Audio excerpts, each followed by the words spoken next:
have to do something really quickly. The chickens are going bonkers, so I have to go outside and have to go give them water, or just, I think they're out of water. They're honking at me.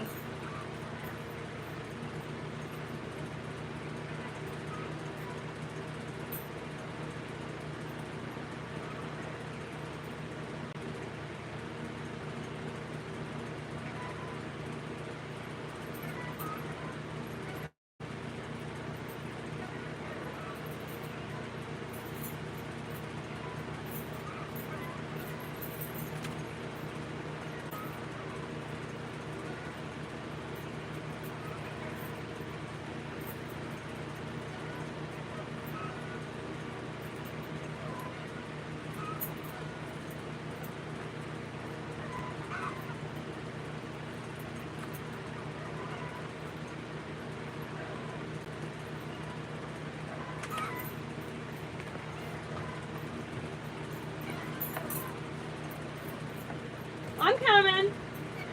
Stay here, I'll be right back.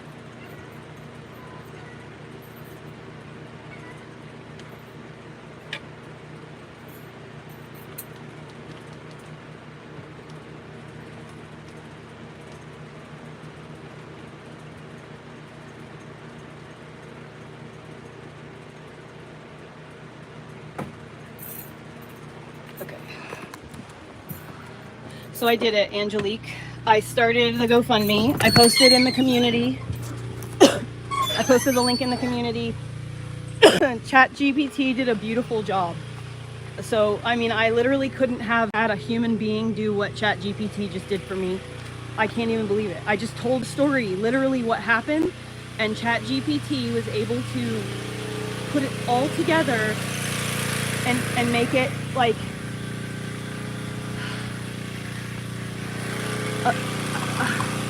I don't know what to say. It's so good. They did it. Just it was beautifully done, and I'm really like, I can't believe that I could have done that the whole time. The whole reason I have not had a GoFundMe this entire time is because I haven't been able to put together 2 sentences. And the ChatGPT, after hearing my story, the amount of money that ChatGPT put down, like that I should ask for, was too much. So I cut it in half and then posted. I just put the amount that Roxanne's supposed to give me. That's the goal. The amount that Roxanne is supposed to give me is my goal. So as close to that as I can get, doesn't matter how much it is, I'm going to use whatever money I get to get myself out of here. I just can't do this shit anymore. Like, I can't live like this anymore. I gotta go. And then once I get out of here, once I can move, it's just such a clusterfuck. There's nowhere to put anything, to do anything. Once I can get the fuck out of here, I can do things from a safe place, and I don't have to worry about getting fucking murdered in my sleep.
Yeah, look at that. They stopped screaming. Happy birds. So yeah, so I went ahead and did it. I finally pulled the trigger. It took me, how long has GoFundMe been a thing? There have been, I couldn't even tell you how many instances that I should have felt like I could have asked for help in that way, and I stopped myself every single time by saying, like, nobody is going to take the time to articulate this whole story, you know, of what happened and digest the information unless it's on video, you know, like I have to just go live and I have to just tell what happened. So what I did with the community post that I put up for the GoFundMe, I also included the video that I just got done recording a few minutes ago, and I included the video that was like 6 hours long. I didn't realize it was 2 live streams that somehow I just didn't stop in the middle. I don't know. But I included the live stream that had the situation, why do I need this? Why is it so important? What makes it a need? How is it an emergency? You know, the one where I was, you know, openly crying on the internet.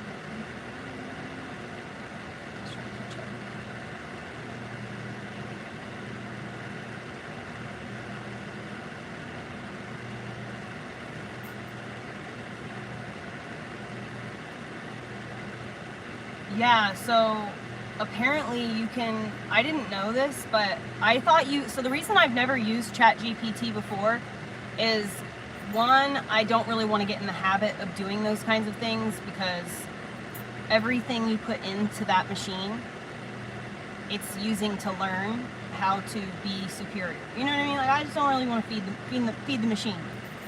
But I also mostly really thought you couldn't do it without a computer, but apparently you can get the app on the phone now, and you can only communicate with it through text. You can't interpret audio.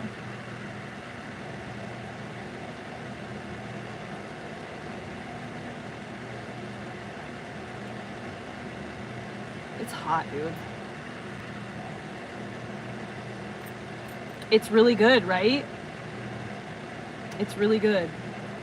Oh, it's an earring. So my nose ring, the special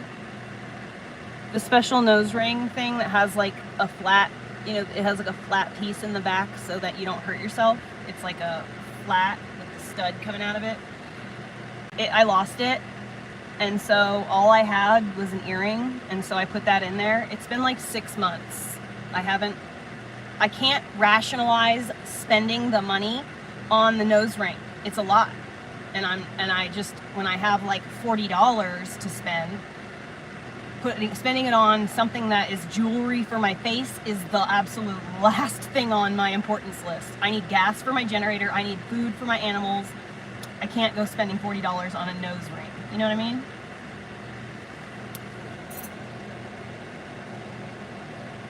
Thank you, Grayson. Make sure to write down who you are if you do anything like that, guys. If you do donate to it, please let me know who you are in the chat so that I know who you are.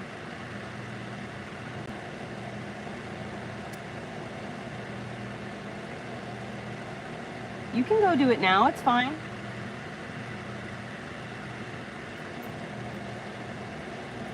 I sent the screenshots to the Discord, so it's easy. All you have to do is look at the screenshots.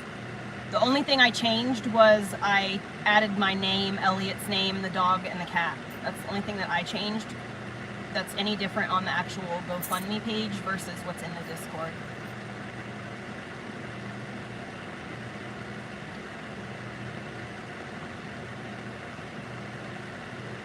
Rainy season is over now. We got rain like 2 days ago. That should be the last rain until December.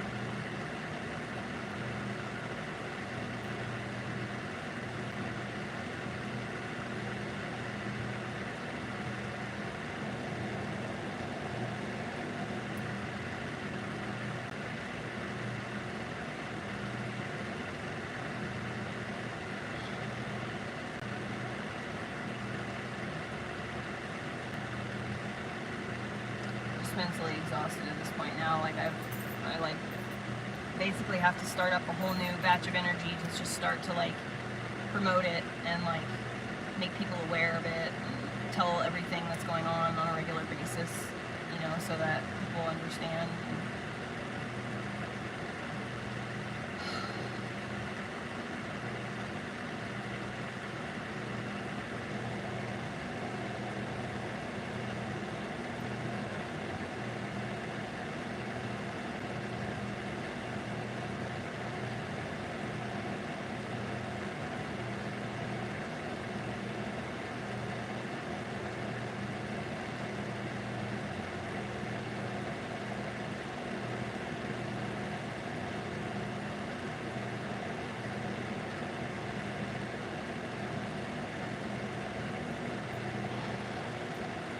Sucked into the ether.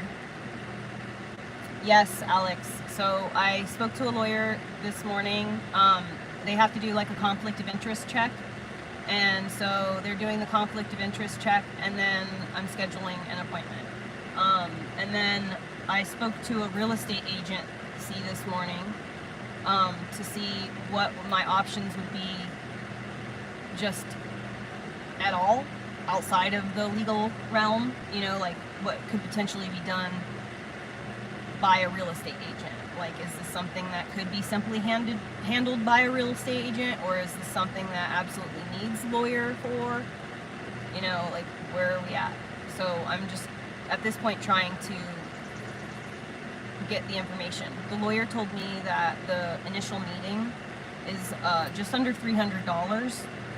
So it's a lot for an hour, but considering what I will gain out of that hour is significant. So obviously retaining a lawyer, he said that it's minimum usually about $3,500. So, you know, I'm just gonna try and I'm gonna try and just gain as much information as I can, so that at the very least I'm not sitting in the dark anymore. And from that point, you know, I literally I just want to get out of here. I just want to leave. I just want to leave this property and be safe. Once I'm off this property, then I can, from that point, pursue legal action and the time necessary in order to go through the court system and do a forced sale. It takes about a year, usually. So I just need to get out of here and get to safety. I need a motorhome, and I want to give my bus away to a single mom, because I think that she could gain a lot of value from it. Once I get myself, I can't go anywhere until I have something to move into. And my truck can't tow. I was thinking about getting a cheap RV. My truck will not tow an RV. My transmission could not handle that. That's why I stopped pulling the RV that I was pulling before and sold it. So I need to get a motorhome. Once I get the motorhome, I can sell my truck.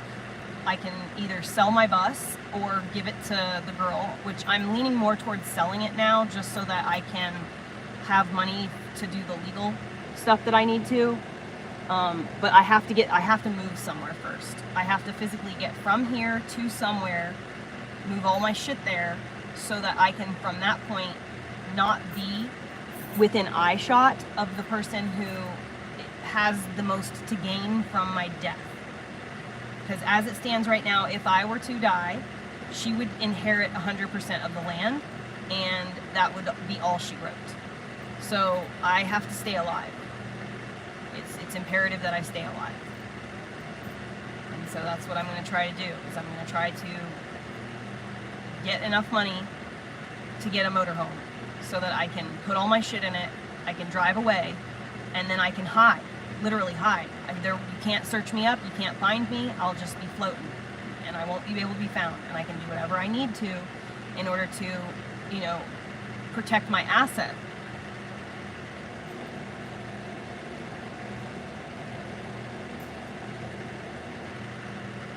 But so, if you guys, if you are so willing, I made a GoFundMe. I posted the link to the GoFundMe in my community page, alongside of 2 YouTube videos that you can kind of go through to kind of catch up if you don't know what's really going on. The 2 videos that I included kind of give you all the most information you need. And yeah, and then the link is there. And I would be just so fucking grateful for any help. I just need to get out of here so that I can stay alive.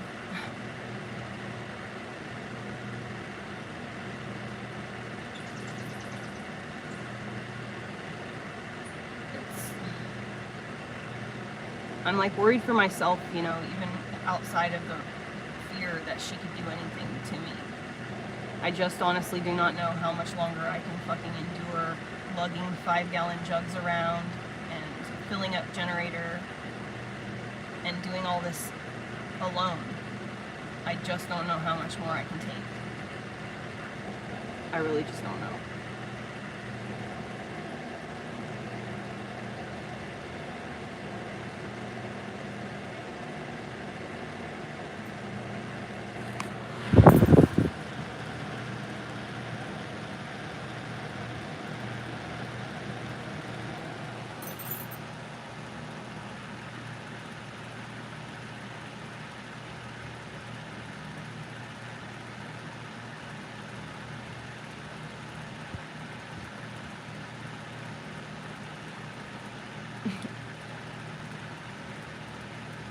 I caught you.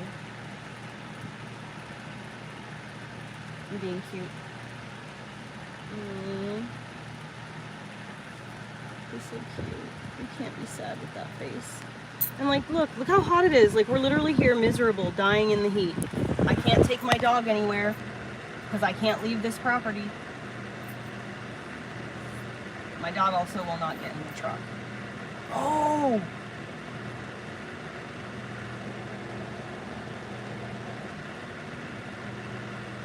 Oh shit, I had a veterinary appointment this morning. Fuck, I have to call the vet. He's literally like checking himself out. He was just pawing it a little bit too. He's so sweet. Good chunker.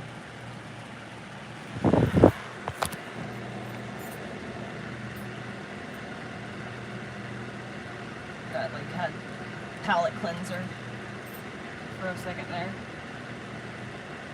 Dude, Caitlin, I am not even lying. I want to do all those cute fun things with my doggo that you see people doing with their doggos. Like little headbands and like, you know, do his stuff. I want to do all that stuff, you know, but I'm like, I can't. I don't have running water. I can't do shit. Yeah, with cucumbers on his eyes, exactly.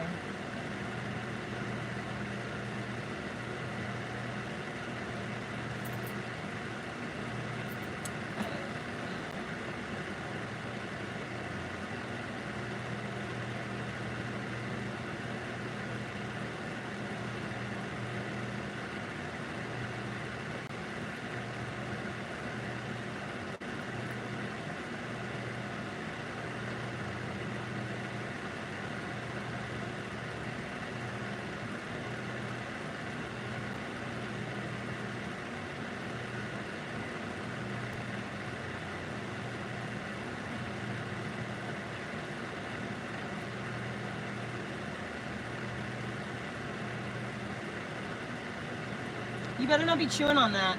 Go get your bone. Where's your bone? Don't chew on that.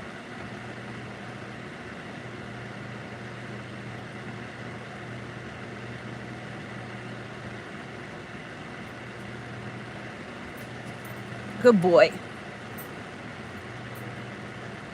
The chickens are all right. I keep staring at my dog.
Yeah, Elliot's actually the happiest one out here. He doesn't notice the hardships because he's taken care of, you know, and he doesn't have to do any of the chores.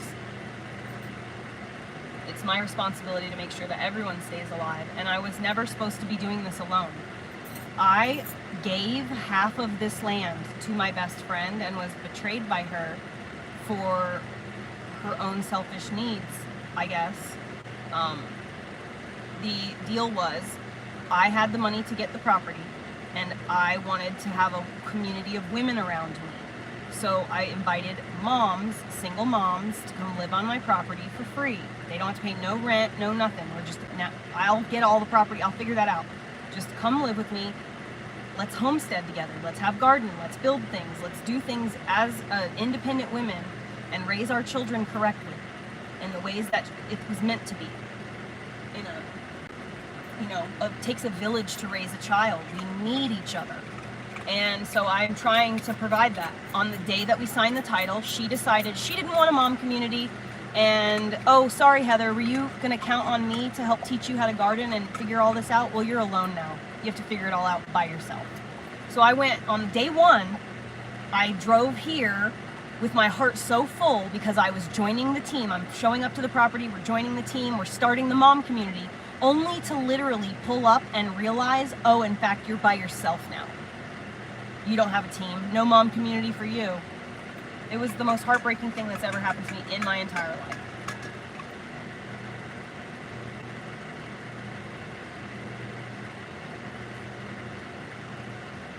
Edson, it's really bad everywhere, and I will pray for you. It's bad right now. They're making their move. We're winning the war on information, and so those trying to gain control of the world, the ones you don't even know the names of, you know.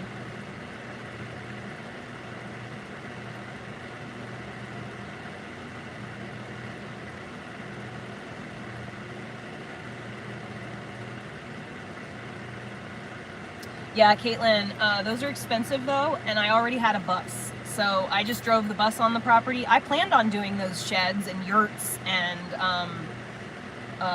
stuff like that. I had every intention of doing that. But instead of joining the team and starting to build the homestead from, with a team, I suddenly had to scramble to figure out how to get water and how to make phone calls, and I had to get a vehicle. Like, I went from having a team to literally being stranded in the woods alone, all alone, with absolutely nobody. And it was very fucking scary. What is on you?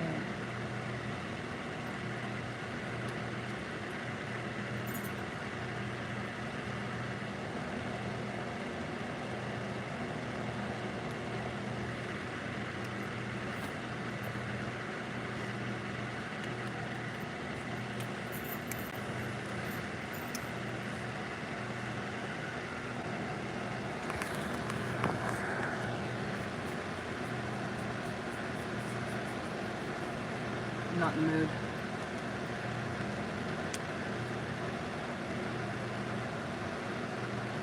I love it when men tell you how to solve your situation. Or like men, give their lovely mansplaining.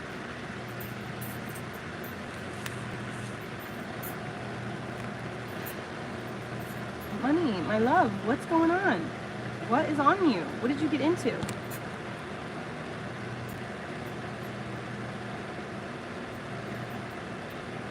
Let me see your boo-boo.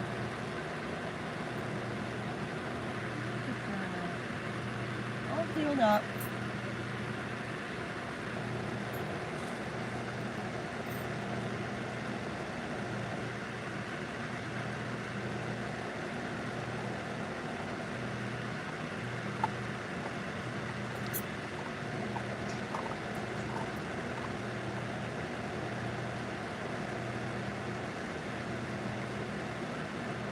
I am looking forward, Rhonda. I'm anxious to have some forward movement of any kind.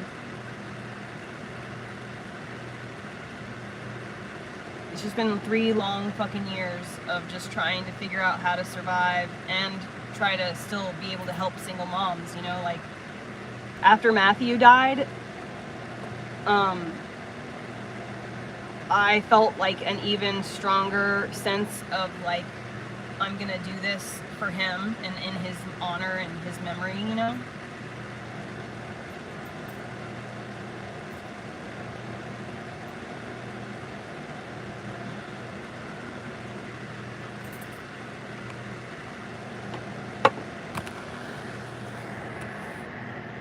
I'm still waiting on the sale of this property to go through so that I can purchase something to move into, yeah. But I have, at this point, I kind of feel like I might be I might be being strung along, and that there's no intent to actually buy the property from me. So I am just trying to find some other option to get me the fuck out of here and get my son the fuck out of here and get my dog and cat the fuck out of here, so that we're not in this situation. It's like, it's literally life or death every single day. If my generator fails, I have no electricity. We're fucked. Like, we'll have no fan. The dog will die. You know, I mean, I'll have no phone service, which is, I won't be able to help myself in any way because I will have no phone service. But most importantly, like right now in the summertime, I need these fans on. If these fans aren't running, the dog will overheat. So I have to have the fans on right now. I'm burning through a lot more gas than usual. My generator, you know, is working on overtime. I'm tired of being in a situation where it's life or death every fucking day. I wake up and I pray that my generator will start. I wake up and I pray that I'll be able to, you know, that I don't have to go fetch water right now. I'm tired of not being able to say yes to my child. I'm tired of having to say, I'm sorry, buddy. You know, when blah, blah, blah happens, then blah, blah, blah can happen. Or, I'm sorry, buddy, not yet. I'm sorry, I can't leave the property. I'm sorry, buddy. So sick of disappointing my child. He deserves so much more. And the only reason that I did this was because I was trying to better his life. I tried to create a space where moms and kids had, you know, and it's just, someone just came in and just took it from me. And it sucks, you know, and I spent at least a full year trying to reconcile what happened and just move on with my life. So up until I asked her to buy me out, I don't have anything to do with her. We don't talk. I've just been minding my own business, living my life in this direction. I don't even go face that direction for any reason. I'm living in this direction. You know, I just mind my own business and live my own life. The only reason that I'm even having anything to do with her in communication-wise is because of the sale. I'm just anxious. I just want to be done. I don't want to fight. I don't want to have to worry about pissing her off and then her sabotaging my generator. I don't want to worry. I want to be away. I want to be safe. I just want a water faucet. More than anything, I want to be able to turn on water.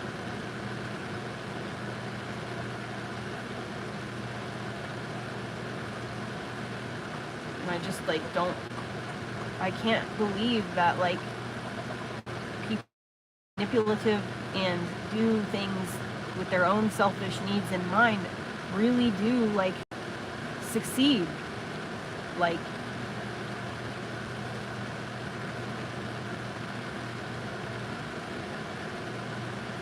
I was just always told, you know, if you're a good person, you do the right thing. So I've just always tried to do the right thing, and I get screwed over left and right, man. And it sucks too, because I've tried so many times to become jaded about it and be like, oh, well, that, you know, so many people have hurt me, so I'm just not going to give people the chance to hurt me anymore. I can't do that. I like to give everyone a renewed chance, you know? Everyone's different. I don't want to lose faith in humanity. I like knowing that the world is full of wonderful people. The internet is full of people who are miserable, but even in spite of those people, the good people show and shine through. And it's beautiful. I love people. I don't understand why people say they don't like people.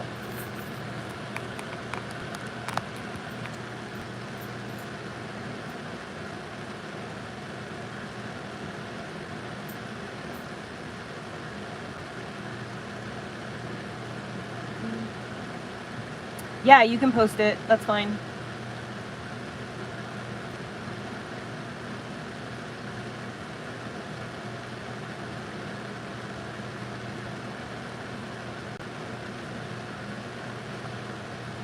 Yeah, Caitlin, so that's actually another option, to be quite honest, is like, if I leave this property, I could potentially rent, I mean, that is literally a possibility. I could rent my bus out, you know?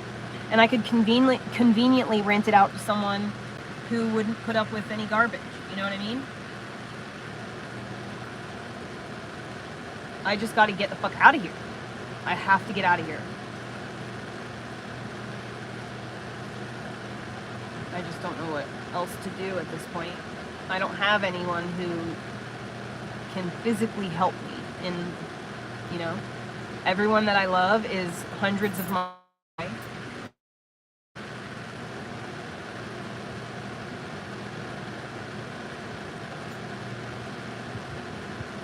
I mean, my crime was trusting too much and not having my own back, not doing my due diligence because I was trusting. That's where I went wrong. Also, where I went wrong is initially, instead of maintaining a line of communication with her, even in spite of how difficult everything was, I did, because when people try to like gaslight you, they say to gray rock. When someone does that, you just don't allow that to get to you. You know, you just completely ignore the bullshit. So if all she ever messaged me was bullshit, I just ignored it. I didn't respond, and I just gray rocked her. I pretended like I didn't even see it.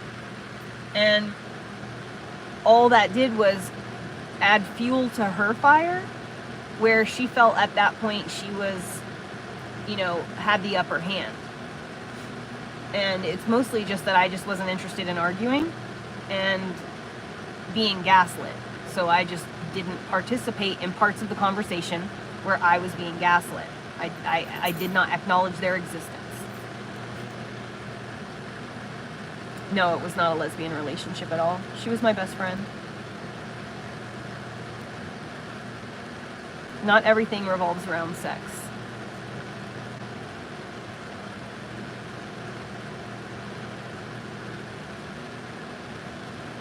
No, James, because I've only been thinking and talking about it for the last 2 days, because I'm in the process of, yesterday or the day before was my venting, processing, trying to think of solutions. Yesterday, I went to visit my kid. I have talked to my ex-husband a little bit, fixed some shit there. Now today is solution day. I found a solution, at least a partial solution for now. I contacted a lawyer. I contacted a real estate agent. I made an appointment with that lawyer. I made an appointment with that real estate agent. So I'm moving forward. It's just, you know.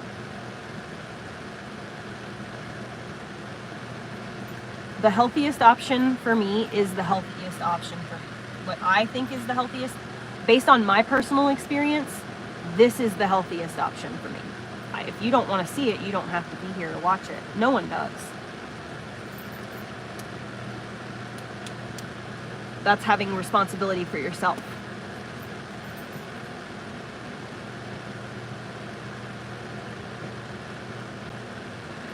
I was talking to, what's it called? GOFUNDme or whatever. Not you, James. But yeah, no, I'm finding solutions. I'm not the kind of person that just sits and talks about their problems all the time, because I believe in manifestation. Manifestation is what you focus on, you get more of. So I understand that. But what I'm doing right now is I am trying to make as many people aware of my situation so that I can get some fucking reprieve and some help. That's what I'm trying to do right now. Venting about the situation, I've been doing that for 3 years. I don't want to talk about it anymore. That's why the GoFundMe thing was always so inundating, and like, just, I've never took the step to do it, because I understand that if I start a GoFundMe, that means that I have to stand here and talk about the GoFundMe. I have to talk about why I have the GoFundMe and all that. It's one of the reasons why I've been apprehensive to do it before. So there's that. Barefoot, in the Discord, there's a link that you can click and you can join. You basically can become an admin for the GoFundMe. So I sent the admin chat, the admin link for the GoFundMe.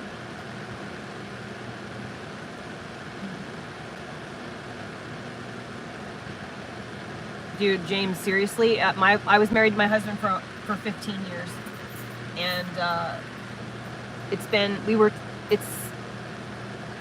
2099. We met in 1999 or 2000. That was when we met. And we were best friends and together in a relationship, you know, off and on through our teens and stuff. And then we had Elliot at 30. But we've been separated for like 5 years now. And being here on this property taught me so fucking much, dude. Like, this was an experience that I would have never chosen to put myself in on my own. But being forced to either literally get it done or literally die has made me a different person. I am changed. It has changed me forever. And there's a lot of ways it changed me for the bad, you know, like being in survival mode in this state of fight or flight for 3 years straight has really caused brain issues. And I have POTS, which I never had before. And so I have health issues that have come up from being in this high stress situation. But it has forced me to face myself in ways that I never would have really done had I not had no other option but do it, you know? And I've got to say, I'm really proud of myself in a lot of ways. And I'm grateful for this experience. I'm ready for it to transition. I don't for 1 second wish things didn't happen the way that they did. I'm grateful for things happening the way that they did because it made me who I am. And I really fucking like who I am right now. But I'm ready to move to the next phase of life now. I'm ready to be able to say yes to my son. I'm ready to be able to take my dog to the fucking beach and let him run around. We don't live very far from it, but I can never go. I can't leave my property for that long. I'm afraid to leave my land because if I leave my land, someone could and potentially would come over here and just start messing with my shit, you know? I literally cannot leave my space unattended for longer than like 4 or 5 hours at a time. And that's like the max.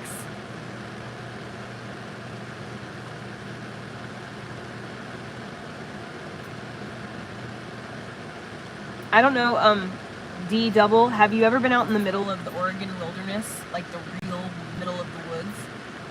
Because that's where I live. Like, with no electricity, no running water. There isn't even anything like that around here. I live in the absolute middle of fucking nowhere. People who are from Oregon come here and go, whoa, you live out in the middle of nowhere. I'm like, no. When you go into Oregon and you go to like whitewater rafting, or you drive miles and miles and miles and miles and miles out into the mountains, down the logging roads, and you go camping, like that's like where I live. That's where my house is. So, or my bus. So, it's literally life or death out here. There are wild animals. There is no water. There is no electricity. I have to create everything and use tools that I've acquired to keep myself alive.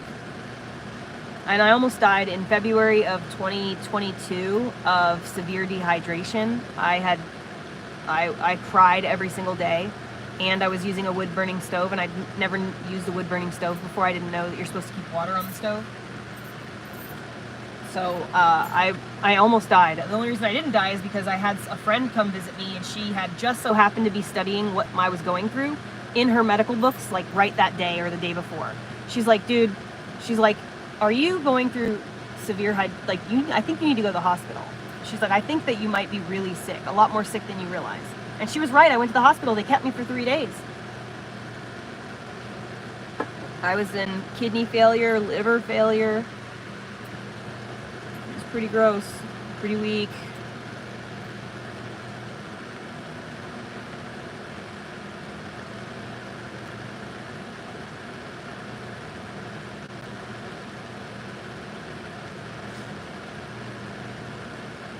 I don't need a German Shepherd. I have Orlid. I'm in Southwest Oregon.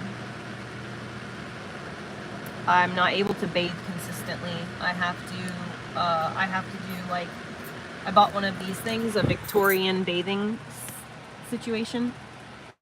See what it's got a pitcher and a bowl, it has a mirror on it, and then it's like a stand. So I had to get that so that I could wash my face and brush my teeth and like have a sink, kind of.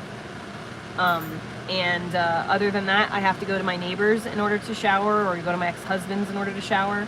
It is a fucking nightmare. I am a Pisces, and in order for my mental health to be 100%, I have to be able to submerge my body in warm water at least once a week, and I haven't been able to take a bath. Like, I took one bath in 3 years. I went to my neighbors and took a bath about 3 months ago, like an actual bath. It was a nightmare.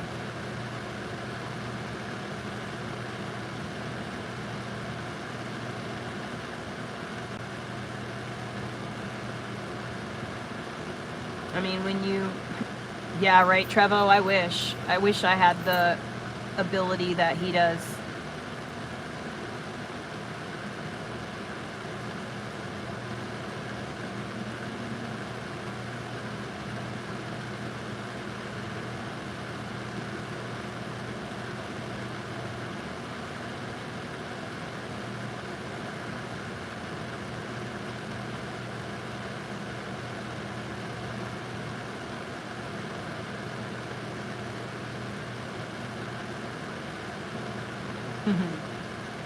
Because I needed to make money, Cat Hatter. I needed to figure out a way to earn income from in the middle of the wilderness. And because I own a business, I've owned my own business for the last 20 years, but when I moved out here, it made it impossible to conduct my business the way that I had been conducting it, because my business requires travel. And once I get myself in the whole reason I'm trying to get off this property is because I would like to have my money back. I would like to make money again. I'd like to have my career back, and it would be very easy. I have people messaging me on a daily basis asking me to get back to work, but I can't do it from here. And so this is what I had to do. I just had to figure something out on the fly, and so this is what I figured out. I live 50 miles from the nearest city, so in order to get a regular job, I would have to drive my pickup truck that gets 12 miles to the gallon 50 miles one way every day. So that makes it absolutely not worth it. So I had to find another way. Make it work however the fuck you can. Dude, Puddle Glum, I know. I just got to get out of here first. Yes, Knick Knack Paddywhack. Oh my god, where's she at? Oh, she fucked off again. She thinks it's too hot in here, I think. Oh, she's under the bed. She's perfectly fine. She's perfectly fine. Apparently it wasn't broken.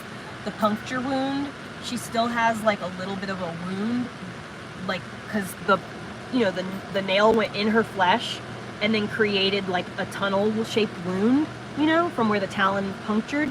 But it's mostly healed up. It's only about that big now. I just felt it maybe 30 minutes ago. And the wound itself is fully closed. Her toe, the skin, remember where her toe bean had gotten ripped off a little bit? The toe bean is not pink anymore. It's black again. So it's back to normal skin. It's all healed up. She looks great. She's so lucky. I feel so blessed by God to have that cat be okay. I'm just so grateful. I'm so glad. Holy crap. Yeah, she definitely watches the sky.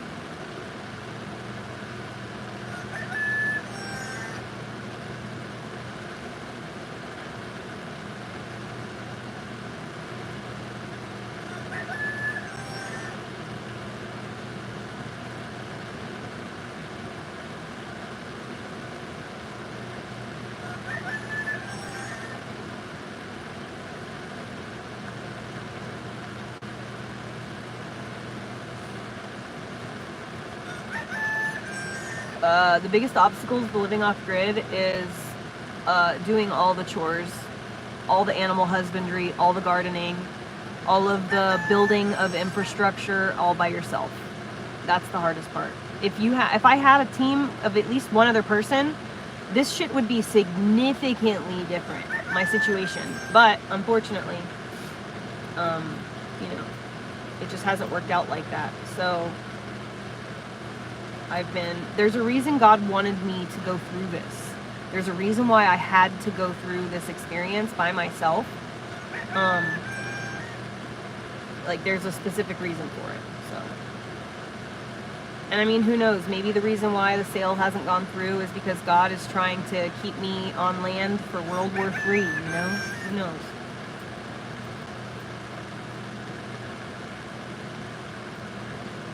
I'm just really ready to have my freedom back and to be able to let my son have his life back. Dude, you guys, like, before we got on this property, like, my son and I never fought, ever. There was never yelling or anything like that, ever. I didn't have to, ever, because I was never stressed out. There's no need to yell, because I was never in a place where I felt like I was drowning. And we did that for years in a van, and it was beautiful. We loved it. Elliot wants to get a van.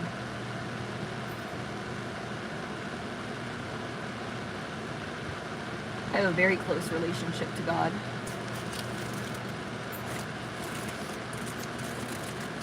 God is how I got this property to begin with. It's how I got the bus. It's how I got my truck. I literally prayed to God, and God gave them to me. Like, oh, shish kebabs. It's melted.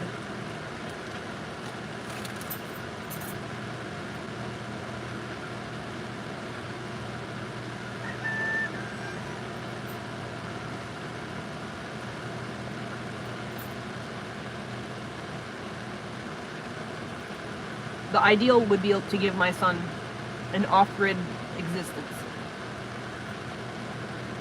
That's the ideal. But I don't know how to homestead, and I need to learn. So what I need to do is I need to get myself back to a place where I can be mobile. I'm going to get a motorhome. I'm going to travel to my clients and conduct my business. And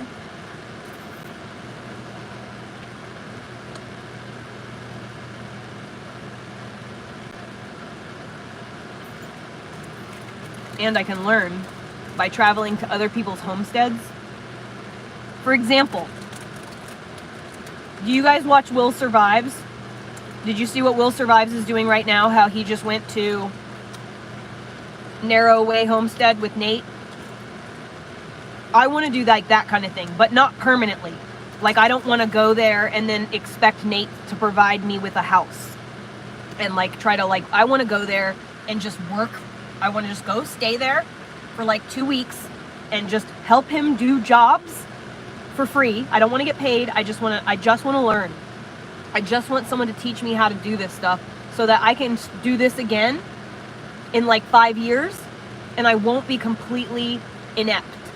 I have to learn. I have to visit other people's homesteads.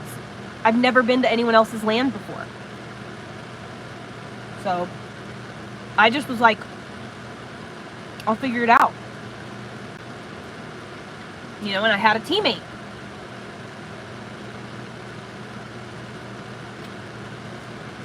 So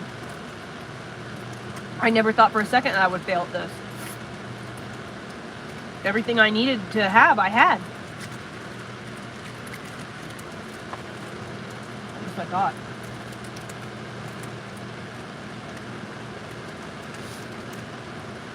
Well, at this point, I am at a breaking point and I can no longer survive the way that I am surviving. And I don't want to do this anymore. I'm done. I've suffered. I've spent every single dollar that I have gotten in the past 3 years, every ounce of my energy on trying to build a sanctuary for single moms. only to finally get everything ready and situated and to have her run them off because she fucking gets in their face and fucking tries to bully them. People don't want to put up with that. If you drove across the country to come stay on a homestead and I was the point of contact, and then you show up here and some random girl comes up to you and gets in your face, you'd want to leave right away for your own safety. You wouldn't want to be involved. I wouldn't want to be involved. She makes it impossible for anyone to want to get involved. So no one wants to help me because they don't want to incur her wrath. It's like what stalkers and trolls do. They make it impossible for anyone to get close to you out of fear that they will get the harassment themselves. That's why Gail didn't stay here. The trolls on Reddit harassed the last mom I had here.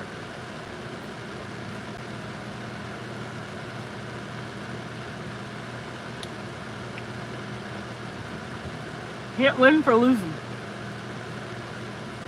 I'm tired. I can't do this anymore. I can no longer give my all and sacrifice my relationship with my son. My son is the one who's suffering. Not just me. And that's where I draw the fucking line. I'm willing to suffer through anything to reach the light at the end of the tunnel. But when my son starts to lack and go through suffering because of that, I am done. I'm done. And now I have this dog that I love so much and I want the best life for him.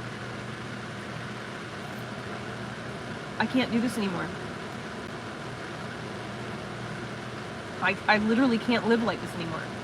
And the thing that's really fucked too, the only other person that was involved in this situation between me and her was the person who was my best friend and who gave me the $100,000 to buy this property. My best friend bought this property for me, my friend Matthew. After this situation with her happened, he took his life in July of last year. He literally could not believe that after he did that beautiful thing, that she would turn around and do that.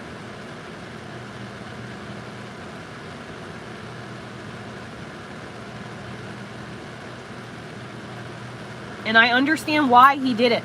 I understand why he took his life. And honest to God, I'm doing my very best to stay alive here.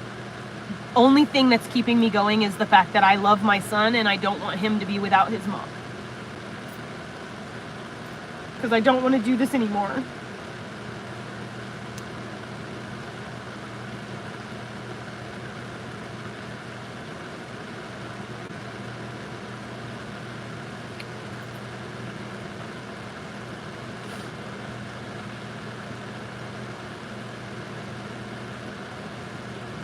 Yeah, Trevo, I prayed to God. I prayed to God. I said, God, please help me be able to have a safe place for me and my son. And I would like to be able to help single moms. That's all I ever wanted, was to have property so that I'm not rich. I can't give money to people. I can't buy things for people. But if I had land, I could provide space. So that's what I did. I prayed to God for that. And 3 days later, Matthew gave me $100,000. And it was because of the dream. He believed in my dream. And she was the first person that I invited to live on the property and be the single mom. And because she was also one of my closest friends, I put her on the title. And the day that she got on the title, the actual literal day that the signature was done, she turned into a different person and proceeded to try to bully me off this property. She's put water in my gas cans. I've had my brake lights disconnected. I've had my car keyed. When we had collected a bunch of stuff together when we first bought this, before we bought the property as friends, we had collected off-grid living stuff together. She took it all. It was all hers now. So I started out here right at the beginning of winter, never having a wood stove before. I had no firewood, I had no chainsaw, I had no axes, I had no running water, I had no water receptacle. I had nothing. I had no spare vehicle, I had no phone. Nothing. And I was just left high and dry after I literally had just that very day given her essentially $50,000.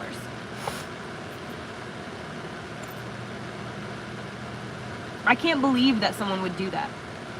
I trusted her. I just wanted to be the person that I have needed.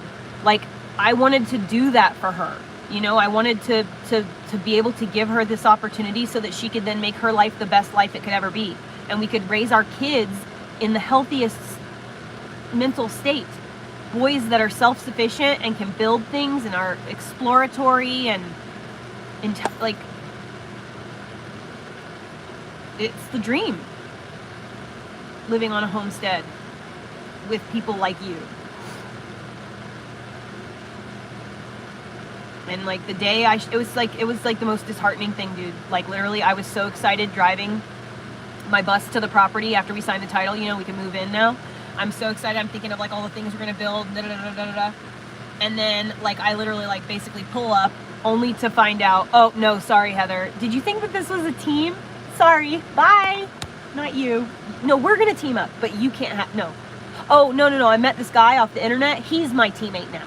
I just met him just yesterday, but I like him more than you. What?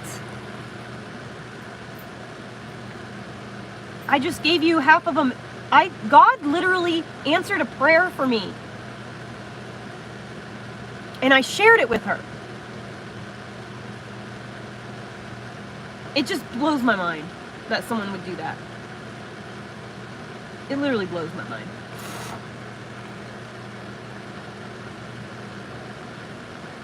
Rhonda, I'm trying my best to remember that.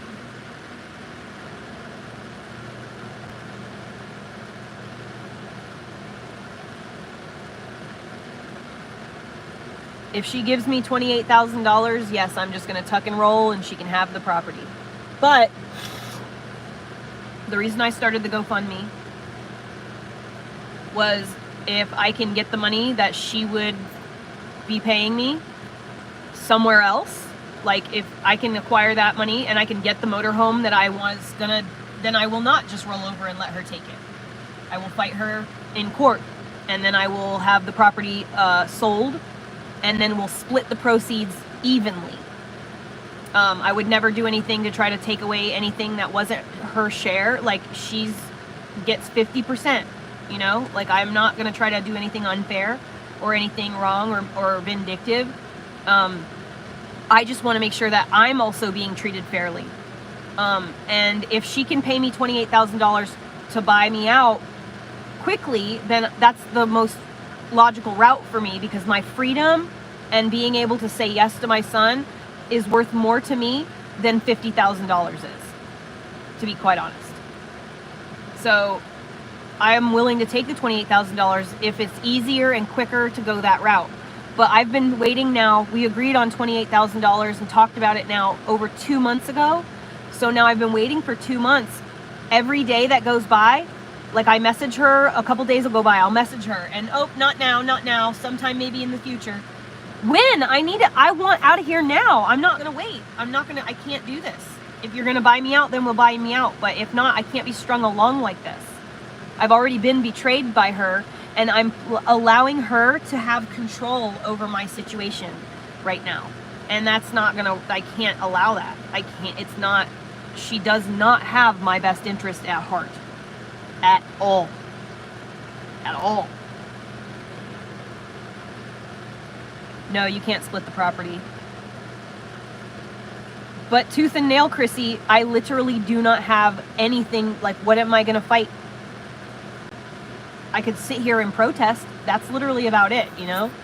I'm so busy trying to stay alive that I cannot invest the time and energy necessary in order to fight. I'm trying to stay alive. That's where all my energy is going, is just the basics. Just trying to stay. Where can I shower? How am I going to get water? How am I going to get gas in the generator? Where am I going to get it from? Is my truck going to make it? Oh, great, my truck's breaking down now. You know, it's always something. And every time I get to a place where I might be able to call myself ahead, my truck breaks down, or the dog needs to get fixed, or the cat gets attacked by a fucking owl, or my kid breaks his collarbone. I'm struggling, and I need another option. I need an option out so that I can get away from here safely. Because if I instigate trouble with her, I am putting myself at risk. Legally, if I were to die, she would inherit all of the property free and clear. So I need to get myself out of here so that I can then safely try to do what's in my best interest. That's all I can do. And that's all I can do. Aaron, it's 8 acres. And if you bought my share of the land, you would still own, or she would still own her share. And so you would be a co-owner with her. And that's exactly why no one will buy the property from me in that way. No one wants to she's banking on the fact, and she's intentionally making sure that nobody wants to buy the land from me and share ownership with her.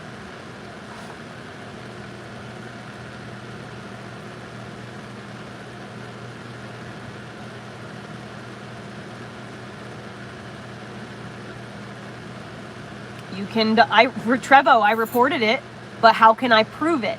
Unless I have it on camera, there's no way to prove that anybody did anything. It could have just fallen off for all anyone knows. I reported it to the police.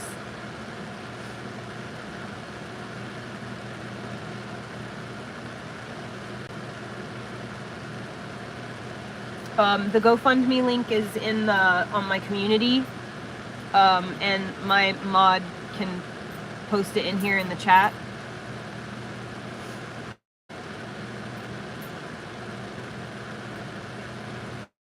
I do have cameras.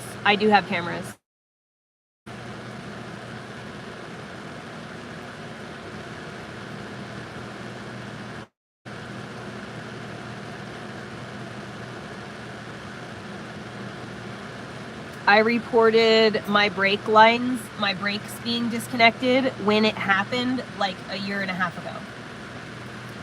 I just have made sure to keep a paper trail of everything that has happened, whether it be that I document it on video where I can, or I report it to the police so that there is a case number and a paper trail for the future.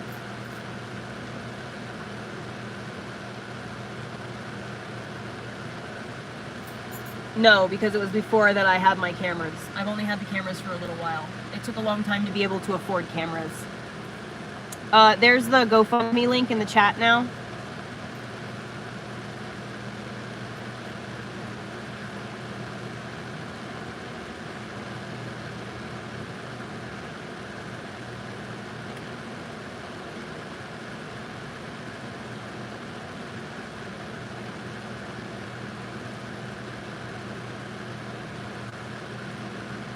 I mean, obviously, I'm not asking anybody to send me money who doesn't have money. You know what I mean? I would never, ever.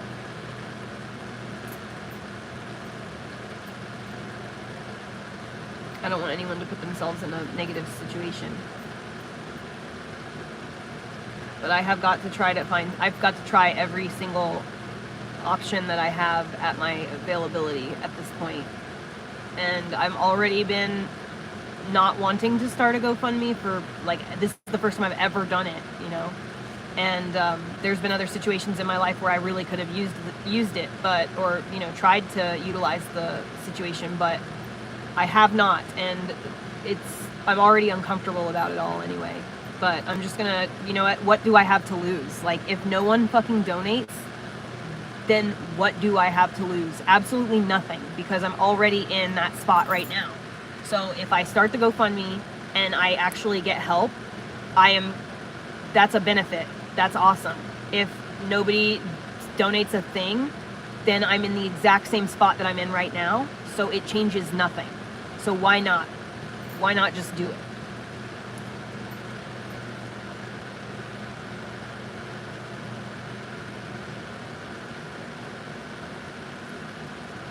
I highly recommend that you start streaming. Just, that's like that's what I had to do, is figure it out. And, you know, last ditch effort is just live streaming on different platforms. Bigo Live is a really good one.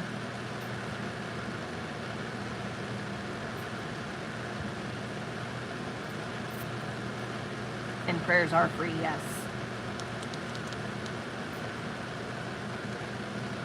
Sharing, liking, and that type of support is free too, you know?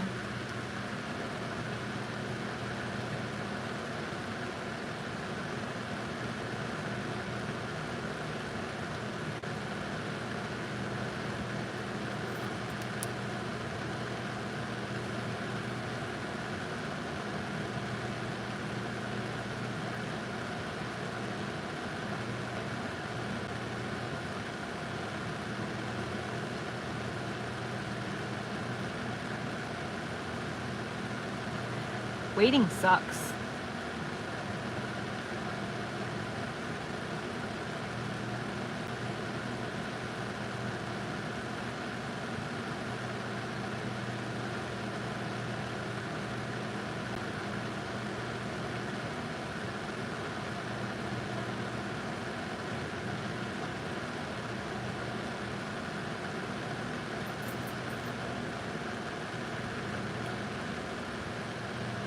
You have to just keep trying, even though, dude, nobody came to my streams when I first started live streaming, ever. You just have to keep doing it, you know? Just keep duking it out. And eventually you will build up an organic audience, you will. I've been doing this now, like live streaming as a way to like make money, only since February of this year. Live streaming was not a financial thing for me until February of this year. I was doing it for free for a year, you know, before, but I was only doing it on TikTok. When I started live streaming on Bigo Live in February, that is when it changed.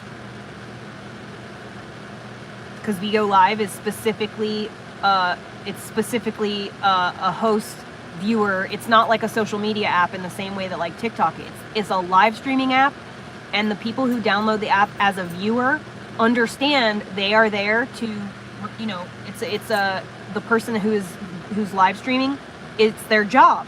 They're a host, and they're meant to entertain you in some way, shape, or form, and you reward them with the monetary system inside the app. And so it is really possible, especially your first couple of months, to earn money there, like when you're a newbie. Yeah, no, I'm not talking about YouTube. I'm talking about Bigo Live, BIGOLIVE, specifically that app. That app, if you want to go live streaming right now, you don't have to have any followers. You just download the app, you sign up, make your account, and you start live streaming. And you will have viewers right away. It's not like Instagram. I go on Instagram and I never have a person in my chat, not one single solitary person. But Bigo promotes your shit to people.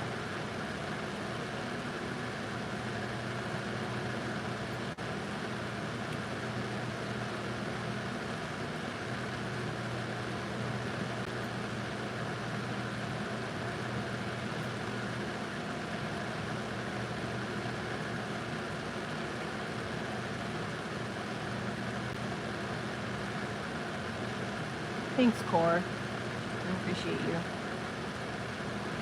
Yep. BIGO. Albach got it right. Yep. And I mean, I could give you like a sign-on link or whatever so that you could sign up and I could get like $1 or something, but I just don't care about that. It's like such a pain in the ass anyway. So just sign up, create your account. You don't have to be affiliated to me in any way. And if you are serious, if you like it, now it's more like, think of it like if a slot machine and a live streaming pay app kind of combined. It's kind of like a game. There's a little bit of a learning curve, but I'm happy to make money on that. Like, just can start getting a monthly check. Bigo Live is the highest paying live stream app on the internet, okay? They pay a lot. So you earn, their monetary system is called beans. It's like coins. So you earn, you got to reach a quota. If you reach the quota, the app will double, they will match you, plus 25%. So you make 30,000 beans, the app rewards you the same amount. You get your 30,000 that you got, plus you get the equivalent of 30,000 plus 20 more percent. It's fucking cool. So like, let's say, and then let's 210 beans equals $1. But it's the game. It's like I said, it's more like a game. It's more like you're the slot machine, kind of, in a way. But it's not like gambling slots like that. They send you cool, like some of the things that they can send you are really cool. Like there are these like it's like an animation, and it's like some of them are like tailor suited to astrological signs. So you like for 1,000 beans, this like beautiful like animation of this like water goddess like pops up on the screen and like does some shit. It's fucking cool as shit. I like it. I like the app. I think it's fun.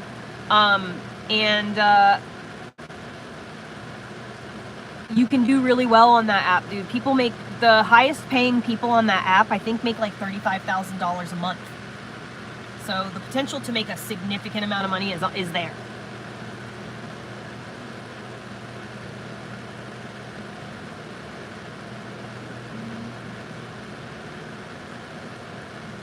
Oh, Janet, thank you. You're so sweet.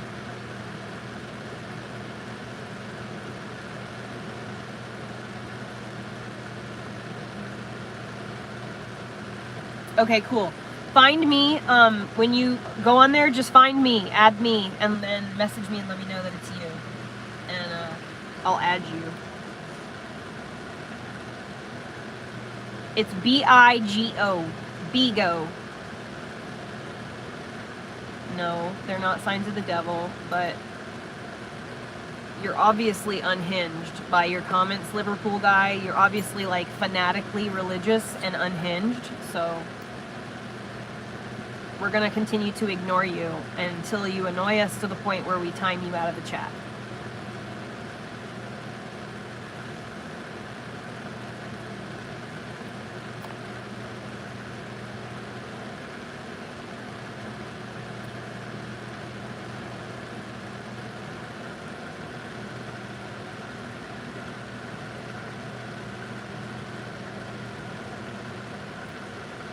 No, my cat doesn't have a litter box.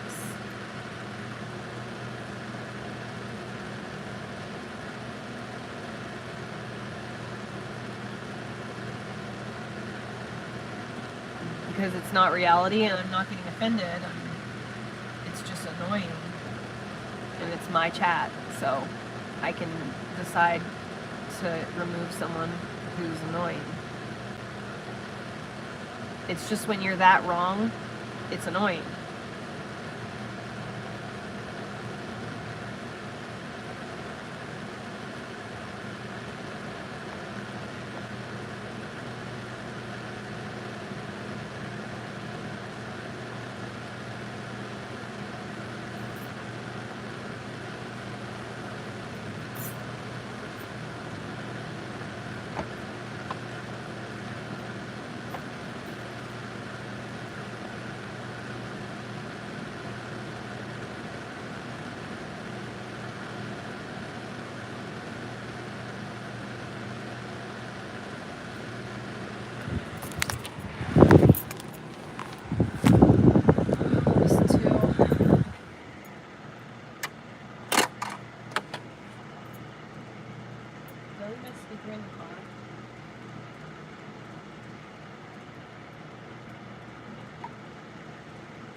See in Rutherford, New Jersey, Minneapolis, Minnesota, Ontario, California, Davenport, Iowa, Las Vegas, Chicago.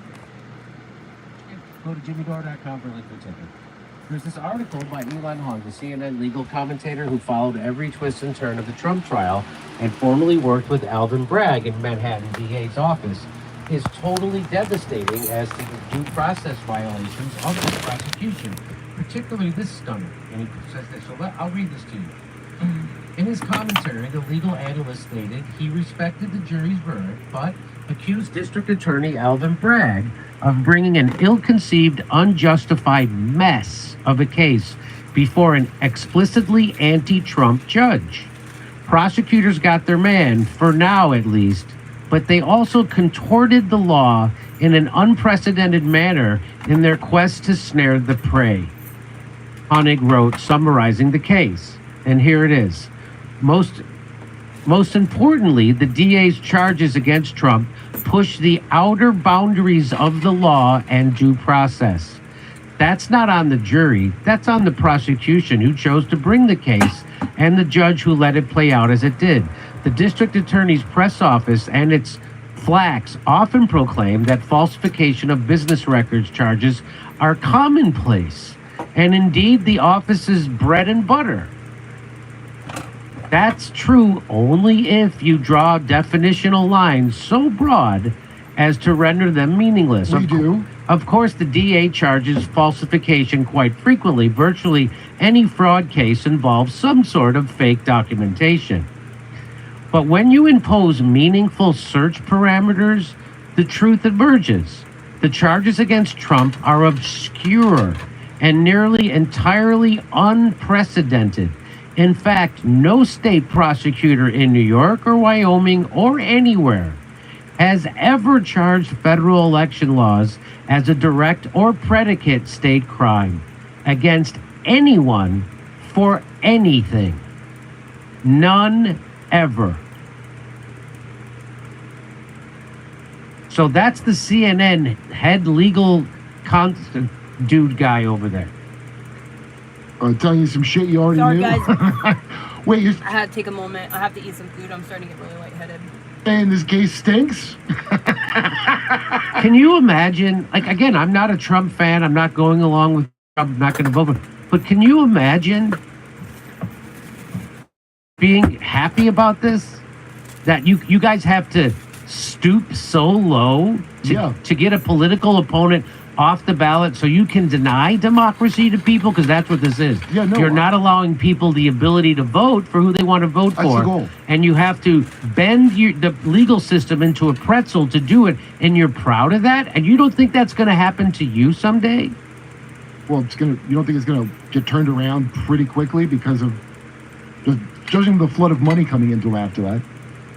So he goes on to say, standing alone, falsification charges would have been mere misdemeanors under New York law, which posed two problems for the DA. First, nobody cares about a misdemeanor, and it would be laughable to bring the first ever charge against a former president for a trifling offense that falls within the same technical criminal classification as shoplifting a Snapple and a bag of Cheetos from a bodega. Second, the statute of limitations on a misdemeanor, which is 2 years, had already expired on Trump's conduct, which dates back to 2016 and 2017. So he's saying that if the prosecutor had a speck of dignity and still wanted to bring this case, he would have to bring it as a misdemeanor, which no one gives a shit about, which is why he didn't. He had to trump it up to felony. And also if he brought it as a misdemeanor, the statute of limitations would have already expired. So this is a complete bullshit case. This is such bullshit that this is on CNN, and that's that guy, that James Carville, that lizard person. These three lizards. Goes on, and he actually ends up arguing. So he goes on and says some bullshit. By the way, the judge in the Trump trial donated to an anti-Trump campaign, like lock him up camp kind of a thing. What? That's not a conflict. What's this? Some of the commentary on this is just downright awful. One person talked about the $35 donation that the judge made to Democrats without telling his readers that said judge asked the supervisory court if he should proceed, and they said yes. So there's a lot of stuff to be flushed out here. Mr. Carville's right. There was an ethics committee that looked at this and said, You don't have to recuse. Now, but there's a difference between must and should.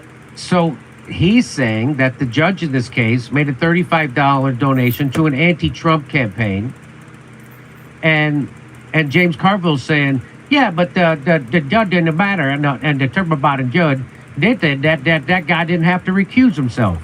And so what the CNN legal genius guy is saying, yeah, saying that he doesn't have to or should are two totally different things.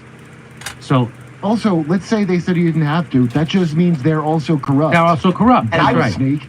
Right. So Is let's. this that rapping lawyer, So I Ari mean, Melber? no, that's not. Should. And I would pose this question to Mr. Carville or anyone along these lines.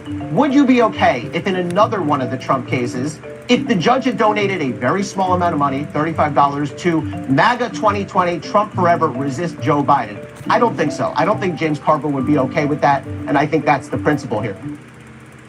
So you got, that's how bad it is. CNN is now telling you that the Trump prosecution is bullshit, and that partisans like Carville are full of shit, and that the judge was completely biased and should have recused himself. Can you imagine if the judge in the trial actually donated to a pro-MAGA thing? Would you be okay with that? Of course you wouldn't. You would say he'd have to recuse himself. So even CNN now is admitting that the prosecution of Trump is complete bullshit. They just destroyed. I mean, the legal system was always a big pile of shit, but the level this destroyed it.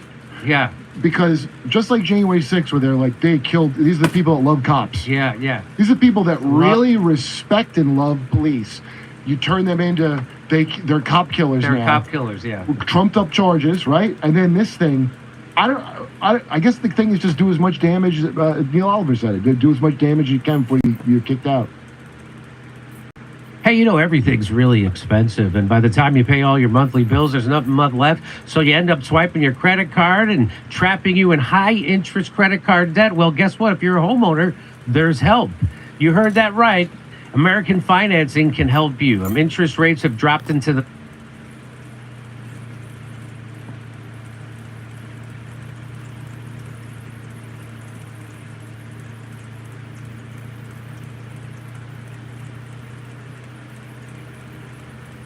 Hey, I'll see you in Rutherford, New Jersey, Minneapolis, Minnesota, Ontario, California, Davenport, Iowa, Las Vegas, Chicago, and Grand Rapids, Michigan. Go to jimmydore.com for a link for tickets. Folks, guess what? U.S. authorities took Scott Ritter off a plane to Russia, and they seized his passport. Now, also Judge Napolitano, same stuff happened with him. So guess who we have with us? We have Scott Ritter. He's a one-time Marine intelligence officer who served in the former Soviet Union, implementing arms control agreements. And from 1991 to 1998, he served as chief inspector for the United Nations in Iraq, leading the search for Iraq's prescribed weapons of mass destruction. He was later a vocal critic of the American decision to go to war in Iraq. He is also the author of 9 books, including his latest, Disarmament in the Time of Perestroika, Arms Control, and the End of the Soviet Union. Please welcome to the show, Scott Ritter. Hey, Scott. Hey, how you doing, Jimmy? Good. So tell us what happened. What happened? I was getting ready to board an airplane, JFK, yesterday. Still hard to believe it was just yesterday.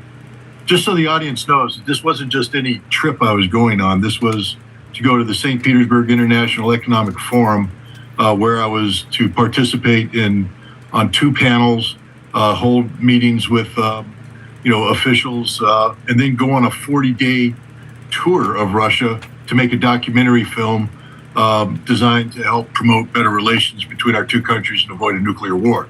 So this isn't just getting kicked off a flight. This is terminating a project that was 8 months in the making and cost thousands of dollars. So, this is a big time, jab at me by the U.S. government. But I was getting on the airplane. This is traveling with a passport that I've been traveling with for the past several years, going to a destination that I've been to several times in the last year. And this time the U.S. government decided that I wasn't going to go. They pulled me aside. 3 armed Customs and Border Patrol protection, I guess they call it, officers, took my passport and told me that They were doing so under the orders of the United States State Department. They didn't give me a receipt. They wouldn't give me a receipt. They didn't tell me anything other than it was my duty to call somebody at the State Department and figure out what's going on. And then they took my bags off the airplane and escorted me out of the secure zone back into the check-in lobby and told me I was free to go. And so, tell me again, what was the conference you were going to go to? You were supposed to speak at? Most of your audience might be familiar with Davos. When you say Davos, Switzerland, the World Economic Forum, they go, oh, that's the most elite global forum. 2,700 attendees went to go to Davos. That was last year. The St. Petersburg International Economic Forum, 25,000 attendees from around the world go. It is the most important meeting taking place in the world. President Putin, the Russian president, will be delivering the opening address tomorrow, and then you have the movers and shakers from around the world gathering to talk about. This year a big thing is BRICS. Russia's hosting the BRICS forum in October. They're talking about BRICS. They're talking about multilateralism. They're talking about the new world, a world that is in opposition to the policies of the United States. This is a huge, huge deal. It was a huge honor to be invited, and I continue to be somewhat depressed that I'm not going. Were you going to give a speech? I was going to participate on 2 panels, and then I was going to do a lot of different presentations. So my role at this conference was not a minor role. It was for an American attending a global conference with 25,000 attendees, it was a pretty significant role. And so if people don't know, BRICS, so what's happening is that the world is now rejecting the United States dollar as being the reserve currency of the world, which is going to be catastrophic for our economy. They're now the petrodollar, which is another thing that props up our economy and our dollar. They're now starting to sell oil. Saudi Arabia is selling oil in other denominations besides the U.S. dollar. And so there's these power centers, these economic power centers that are sprouting up to oppose the United States' Western hegemony. And the only thing that the United States knows to do back is do more war and do more sanctions, which is the exact reason why people want to get rid of the dollar, because when you do sanctions on another country's economy, what you're actually doing is you're weaponizing the dollar. And so you're making people not want to, and that's the worst thing you could do. But of course, that's what they do all the time. And do you think the people who, my theory is they don't care, but. Thank you, baby. I have no shame. No, right? I don't care. It's of the world. 25,000 people from around the world gathering. And these people are serious about dumping the dollar. These people are serious about opposing the rules-based international order. They're coming up with an alternative to the G7 that's led by Russia, China, by India, by anybody other than the United States. The West doesn't want to acknowledge this. We are like ostriches with our head in the sand. We are pretending that this isn't happening. We continue to have our club gather, and we tell each other how important we are and how wonderful we are and how powerful the dollar is. Meanwhile, after we put pressure on India all year long to stop buying Russian oil, India just signed a 1-year contract with Rosneft to buy 3 million barrels of oil a month, paying rubles, not dollars. So that if you don't know what that means, that's bad news for the United States. That means the rest of the world is starting to trade in different currency besides the U.S. dollar. And so why is that so important? I'll try to make it as free. Well, maybe you could explain it better. Well, what it means is right now, first of all, we use the dollar as the world's reserve currency because of the impact of the petrodollar. That means that we keep dollars in banks around the world. It gives us leverage, first of all. It means that, and you talked about sanctions early on, if we're the reserve currency, everything that happens transactional in the world is dollar-based, which means if you touch the dollar, we say we can sanction you, and we do sanction you. Marco Rubio, who I despise, said one of the most honest things when speaking about the Brazilian economy, when the Brazilians said that they may work to de-dollarize. He said, if they do that, with British pound, and you paid that outrageous fee, And then you had to go to France to buy the franc, and you did it. So half of your budget went on currency exchange costs. America has zero currency exchange costs because the world is the petrodollar.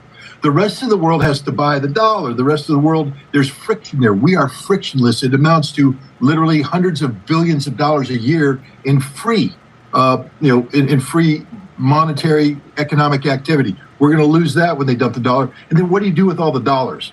The inflation rate is just, all these dollars are out there attached to oil. What happens when they stop using the dollars and all these dollars have to come home? Our economy can't handle that adjustment. This is a disaster for the United States of America, and it didn't have to be. The dollar is a currency of convenience, and a lot of the people today that have their heads in the sand, they've always said it's too inconvenient for China to dump the dollar. It's too inconvenient for Russia to dump the dollar. But you know what's more inconvenient, Jimmy? Sanctions. That's right. Sanction the living hell out of everybody. They finally went, that's far more inconvenient than dumping the dollar. The world is on the dump the dollar bandwagon, and America doesn't realize it yet. They are talking about a brick coming to fruition. It's 90 when inside the here. Russians host the BRICS summit. And It's 90, exactly 90 in here right now. I don't think it's going to get much hotter. I think it gets a little bit hotter around 3. What are you doing? Get out of the trash. That's a lie. It says on the thermometer thing, online, that for my area, the high is 78. It says that it is 76 here. It's 90 inside the bus. It is 90 inside the bus. Jeepers creepers. there's serious talk about that. Something the analysts in the West said will never happen. They continue to say it will never happen. Too hard to do, too inconvenient. You know what's hard to do? Keep with the dollar when America uses it to punish you. That's what's hard to do. And that's what we've been doing to Russia like crazy. And, you know, that was a big impetus for our invasion of or bombing of Libya was Muammar Gaddafi was going to create his own currency, and it was going to compete with the euro and the dollar, and it was going to be a currency for Africa, and they couldn't have that because then we couldn't control them. And so that's why that was the bit. So that's why, you know, this whole idea of, we're democracy and freedom, and Muammar he's gonna kill his own people and all that stuff. Yeah. It's all about money and hegemony and control, and which is exactly what the Ukraine war is all about. So why? Ultimately, they have to answer that question. Sound like a narcissist. I have had a very big impact on U.S.-Russian relations over the course of the last couple of years. No, this is the only place on my land that I can park it. My message of peace is the woman that I was telling you about. You know how I said that she just decided she wanted her own private homestead instead of having a mom community. She's proceeded to take over every square inch of the property. She has like 15 vehicles of some, like, buses, trucks, cars, vans that she's acquired in the last 3 years, and she has put them strategically throughout the property to make it absolutely impossible for me to have guests, to move my bus, to freely move about my own land, to have parking spaces for any guests that I may need over. It's a nightmare. It's a nightmare. It's just one of those things that I have to deal with and I need out of. Inside Russia. And my opposition to American policies are popular in Russia, and that's okay. The U.S. can ignore that. But I'm starting to have success in taking this message out of Russia and bringing it back to a broader audience in the United States. Can't evict someone on the title. The impact of my work in Russia is starting to resonate here in the United States. And I think to have me... The water is too fucking cold. ...in a high-profile manner, participating in panels at St. Petersburg, and then going on this tour that was going to produce, you know, a high-level documentary about the reality of Russia. This was just too much, and they saw an easy target, and they shut it down.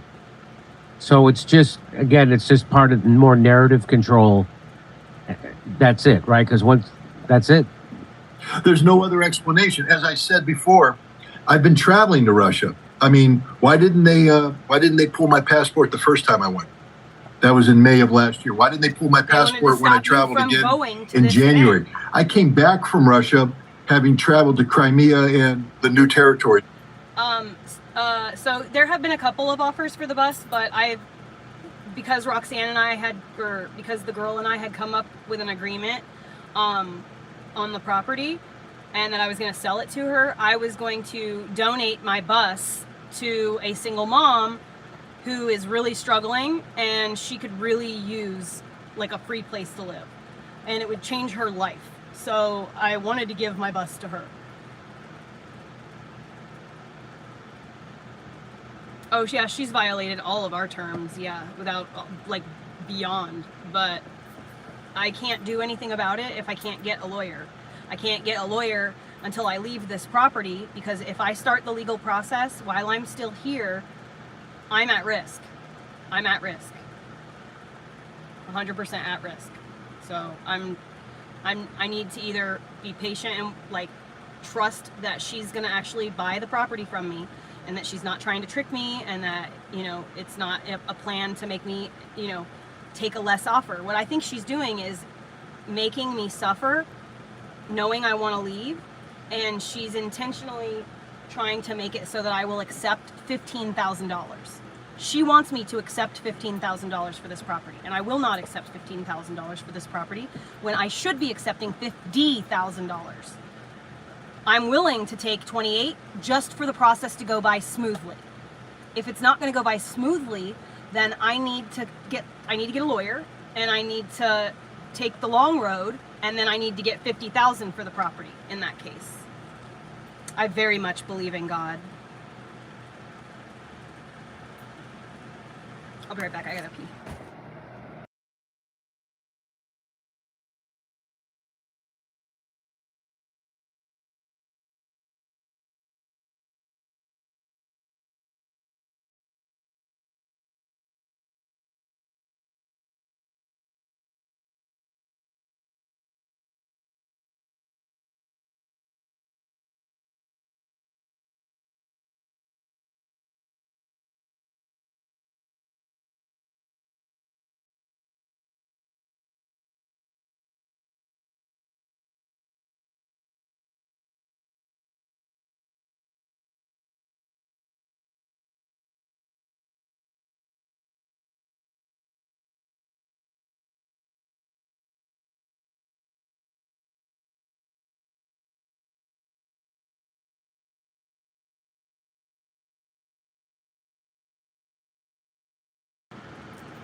I mean, even if I got her to sign a piece of paper saying that she would have the money and how much and when, ultimately the only way that that paper has any power is if I take that paper that after she didn't do it, and then I go to court. That's the only way that that paper has any meaning, because, you know, she could just do whatever she wants if she doesn't think I'm going to get a lawyer, and if she doesn't think I'm able to get myself any legal assistance. It's 8 acres. Yeah, $50,000 is a lot of money, and I should get that much, but I'm willing to take half of that just so the process will go smoothly. You know, I'm okay with that, as long as we could just get this show on the road.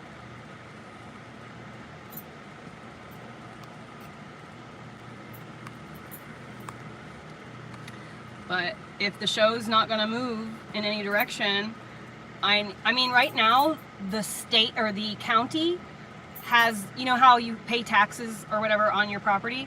The county will assess the value of your land, and that's how much you pay your taxes on. It doesn't matter how much you bought the property for. It doesn't matter how much you would sell the property for.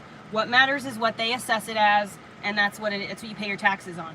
It's always less than what you actually would sell it for. So when the county assessors assessed the property, what we pay taxes on is a property that's worth $100,000. So if the assessor says this property is worth $100,000, we could probably get at least 120. So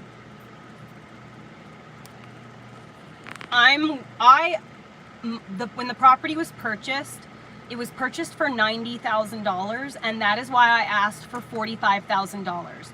All I'm trying to ask for is half of what Matthew fucking paid. That's it. And she said that she would give me $15,000. I said no. She said, okay, I can do 30 or 28. And she's like, and she's gonna pay all the taxes that are like this year. You know, we haven't had our taxes for this year. She said she'll pay this year's remaining taxes, and I'll walk away with $28,000. And so I was like, okay, fine, that works for me. If the process can go by smoothly, I'll take that little amount because my freedom is worth more to me than dollar bills. If I have to be poor and scrape by, I'm fine with that as long as I have my freedom.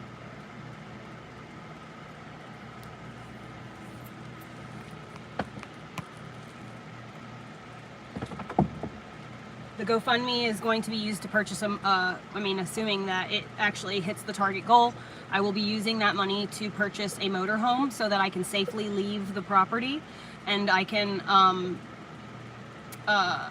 then sell my bus maybe, or give it away, whatever the case may be. I can sell all the shit on the property that I don't need, and I can use that money to get a lawyer. So that's what I want to do, is I want to get off this property and then sell like all my off-grid water systems, my generators, all the like fencing. I have tanks, reservoirs, fucking tarps, fucking all kinds of off-grid living shit that I haven't even, that's basically new, never been used because I can't hook it up.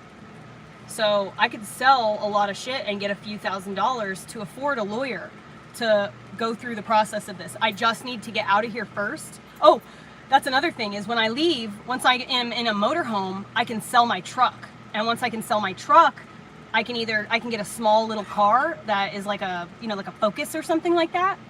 And then I will have no more gas expenses like I have been. I pay for $12 a gallon in my truck, and then I use about a gallon a day in the generator. No, I'm not from Baltimore. They don't have any pro bono attorneys available for me, unfortunately. I've gone down that route already. I've exhausted it, for real. The reason I started the GoFundMe is because I've already exhausted like every other option that I have to get me the fuck out of here. Even so much as like looking for a place that I could just stay and figure it out from there.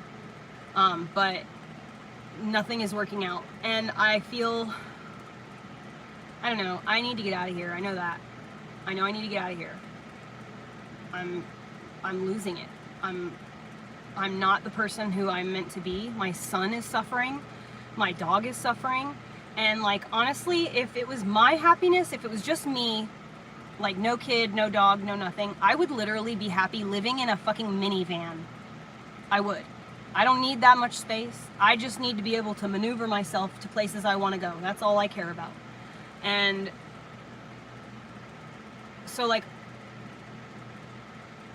I'm trying to I don't know. I can manage a mobile life. I can manage an RV. I can manage being a nomad, and I can handle all that stuff because I'm out in the world and I am making money so I can actually serve myself properly. I cannot any longer spend day in, day out, like, dying. A little part of me dies every single fucking day I'm here. And it's just like, I can't, I don't know what to do. I'm by myself. It's just me. There's no one to physically help me do any of the hard stuff. There's no reprieve. And I mean, I just want to be, I don't want to have I want to sever the connection between she and I once and for all. You know what I mean? I want to no longer have to be nearby and worry about the fact that, someone is right there plotting my demise. I'm so freaking hot. It is literally, well, now that I know it's 90 degrees in here, it feels 90 degrees in here.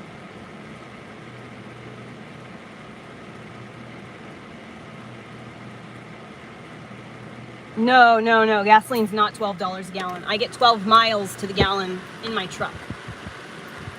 And I have to like drive 50 miles, well, 40 miles just to go to the gas station, just to go to the dollar store. It's a 40-mile one-way trip. So in order to go to town and back, it costs me like money. I have to make sure that I have enough gas in my truck, you know? It's driving me nuts.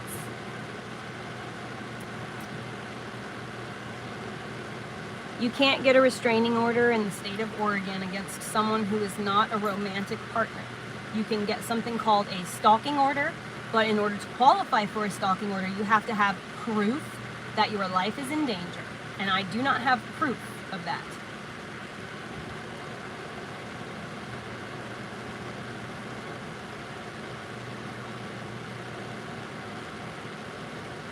I did put up a temporary fence. My GoFundMe in the community tab on my YouTube profile, and my mods can post it in the chat like every so often. So if you scroll up, you can find the blue link. There it is right there.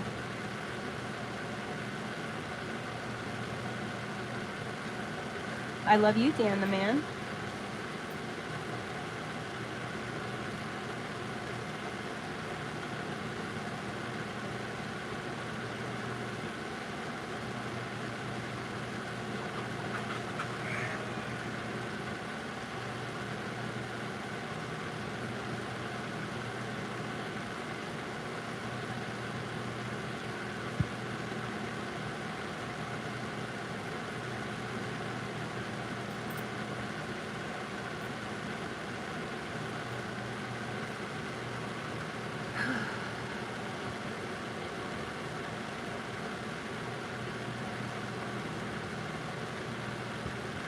Yeah, we can pump our own gas now.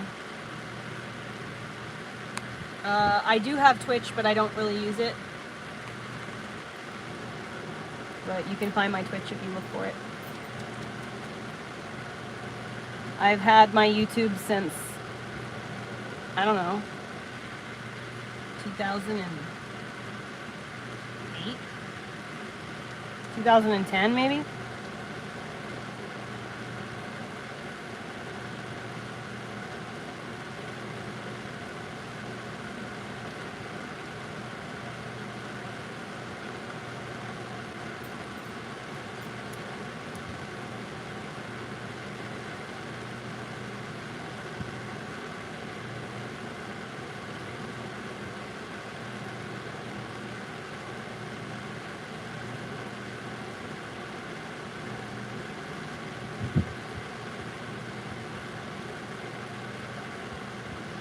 Having a hard time staying in this zone.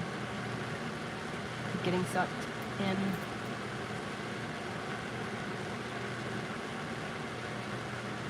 Wow, for a person with such a seemingly nice guy profile photo, you sure are a nasty, mean dick, Jason Blanche. No, I don't want a husband at all.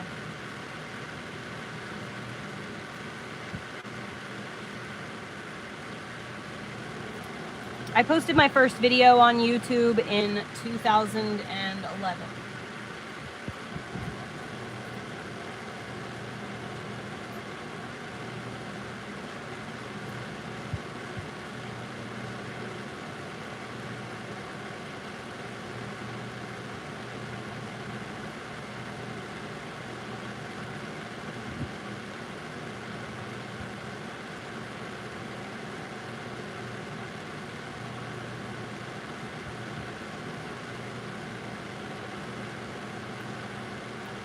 Damn, I wish I could share the screen with you guys, because I would love to like go over laws and documents and stuff.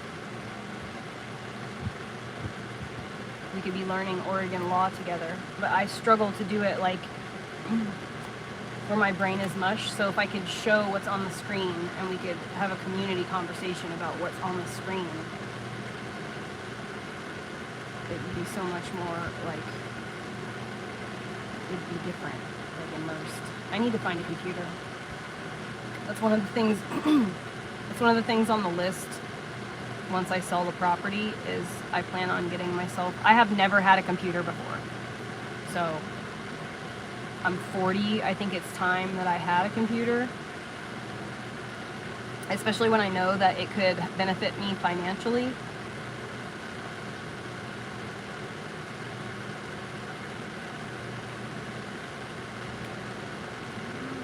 That's a good idea, one with all. Be right back.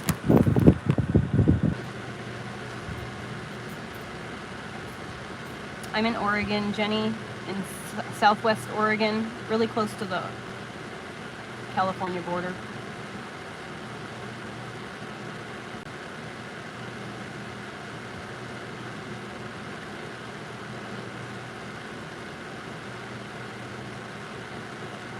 I cannot believe how stinking hot it is in here today.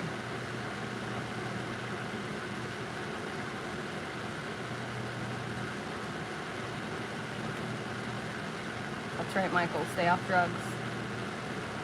No, I don't regret any tattoos that I've gotten. If I regretted them, I could cover them up. I don't regret anything I've ever done. Everything I've ever done has brought me to who I am. And so whether I made a bad choice or not doesn't mean that I regret the choice.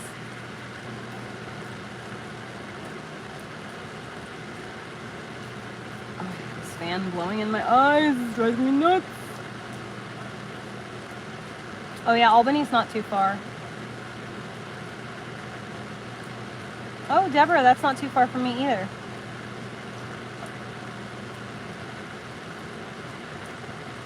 Oregon is really beautiful, it is. And I'm, you know, I love where I live. I live in the most beautiful spot in the country. I have a creek, like a river, literally surrounds my entire property. And there's 8 acres, and it's beautiful here. The problem is that I'm so far removed from everything that when you have land like this, your world is supposed to revolve around the property and the things here. So you don't need the outside world that much, which is fine because everything you have needs right here. But I'm not in that position where I can be fully self-sufficient. I still need the outside world, and because I don't have a team, you know, that was ripped from me on day one, out of nowhere. So like I've been just trying to figure out how to survive this whole time, and I haven't been able to spend any time trying to advocate for myself. I've been, you know, just literally in survival mode 100% of the time. Just how am I going to do this so that this need can be met? How am I going to do this so that need can be met? That's all. How I spend every day. When you see me live streaming, I'm trying to live stream because I'm trying to like get my hours. I'm trying to earn super chats. I'm trying to get content put on YouTube so that I will generate, you know, pennies in ad revenue. I'm trying to earn some money. I really need to, you know, as soon as I get out in the world though, I have a full ass career. I'm like one of the top, maybe like top 5 now, but I'm in the top 5 in the country of people who do dreadlocks. If I go back to business and I'm able to travel to my clients like I did before, I would be busy as fuck. I would be busier than I wanted to be. And so, like, I would like to be able to have the opportunity to book some jobs that is my career, that is my talent, is my artistic, contribution to the world.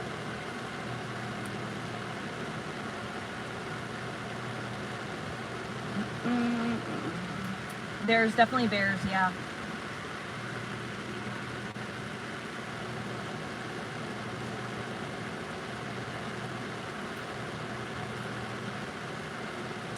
I have never seen a bear.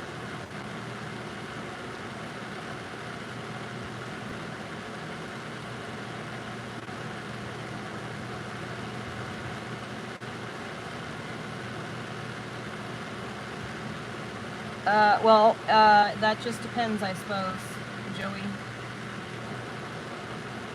Hi, Olivia. Thank you.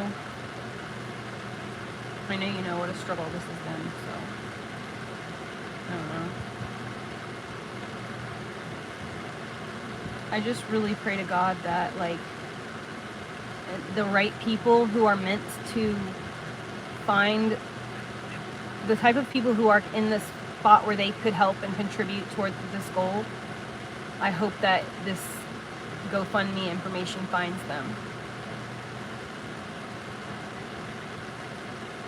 I don't know. I wish I had a way to, like, borrow money and just pay it back when I sell the property.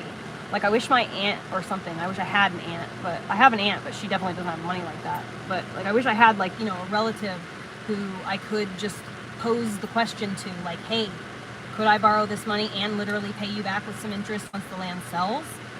You know, but I don't even know anybody. I would love to borrow money and pay it back with interest. But I just don't know where I would get that from.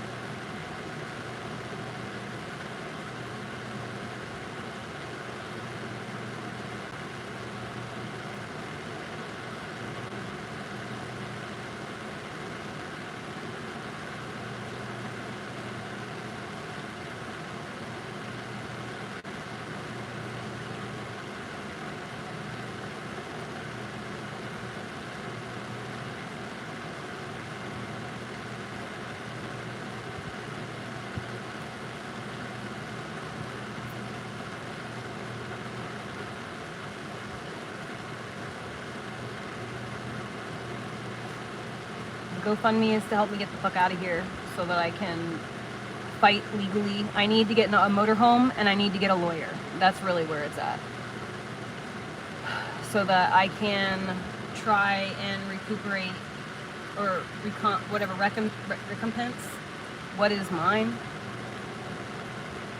and what has been taken from me, essentially. At the very least, I just want my equal share. That's all I want, and then I can move on with my life.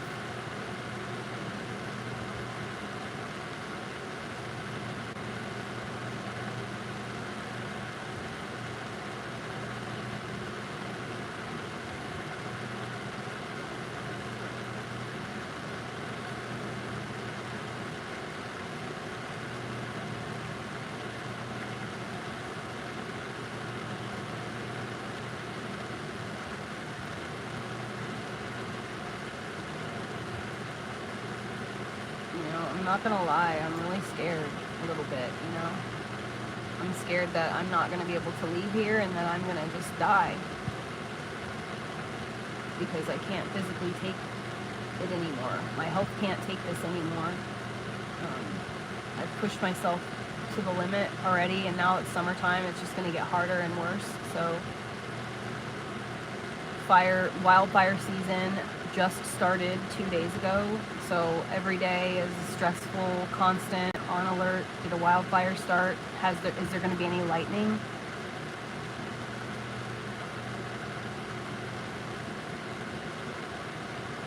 I'm just like so exhausted mentally and physically and emotionally, and I just want to be done with this situation. I don't ever want to, like, why do I have to continue to draw out this pain because of her choices? Just doesn't seem right.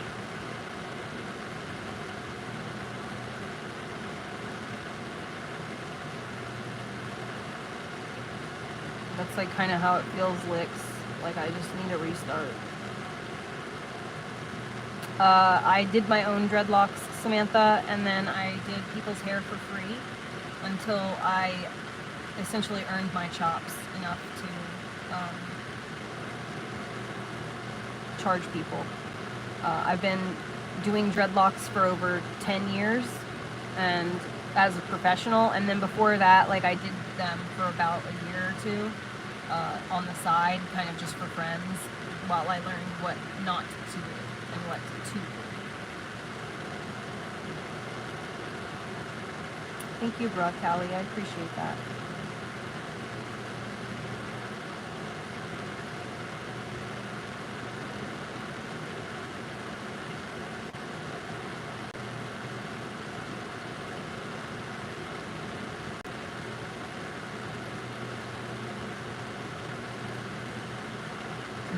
not lose my kid.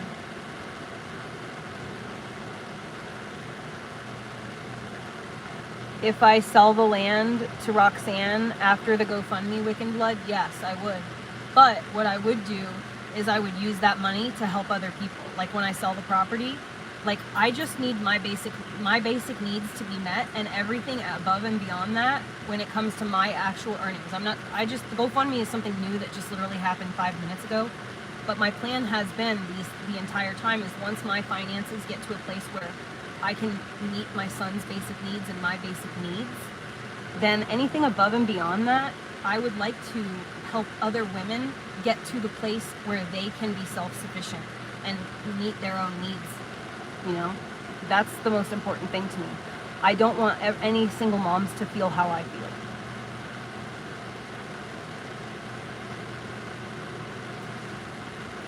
I just don't think it's right. And I don't think it's fair that our children should suffer because we as women are being put in positions where we have no choice, you know, but do it or go without. And it sucks because our relationships with our children suffer.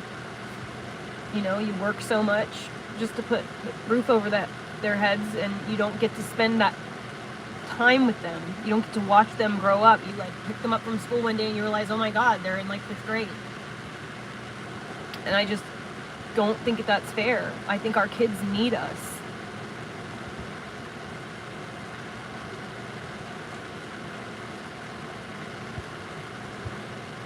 But I've already decided.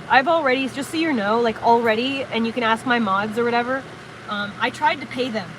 I tried to offer 10% of every income I have, like, you know, because I live stream and I make a little bit of money here and there. I asked my mods if I could give them and let them split between them 10% of my income, because I want to give away 10% of all of the money I receive. 10% of that is going to places it needs to. I paid for my friend to get her dog fixed. I paid for my other neighbor to have some hay and some animal feed, which was like $150. I'm intentionally donating my income, 10% of it, because I just think that's right. I think that it's important to give. Honestly, I think it's more important to give away more than you need. But I just actually have bills to pay right now, so I just can't. But as soon as I come to a place where my income's meeting my needs, the rest of it is going to help other people. I do not need fanciness. I don't get my nails done. I don't get my hair done. I don't get fancy clothes and shit like that. I like everything I already have. I just need to be not here on this property. But I want to convert buses, vans, motorhomes, sheds, yurts, whatever, and I want to convert them for parents, for like a single mom or single dad with kids. So they have a motorhome that's already got bunk beds, already has a study nook, already has places to put toys and shit like that, and has a space for mom. And I want to donate them. I want to give them away. Because I just want to help single moms. That's my goal. That's been my whole life, literally for the last 4 years. It's been just trying to get to a place where I can help single moms. And that's why I bought this property, was to give space to single moms. On day one, someone fucked me up and ruined my whole plan. You know, and I've just been trying to survive for the last 3 years just to catch up long enough that I can try to be helpful again.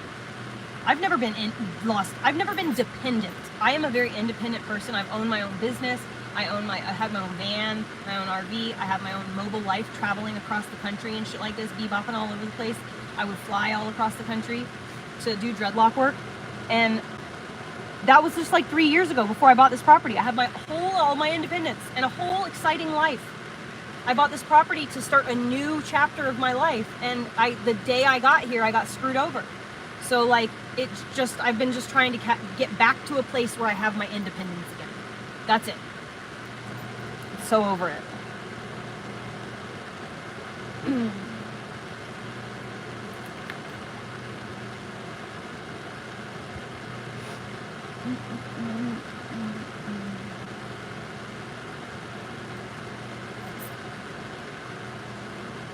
Yeah, Callie, I love that I've been here the 3 years. Like, I would never have done this willingly lived by myself in the woods. I would have never bought this property and come out here like this if I had known I was going to be out here by myself.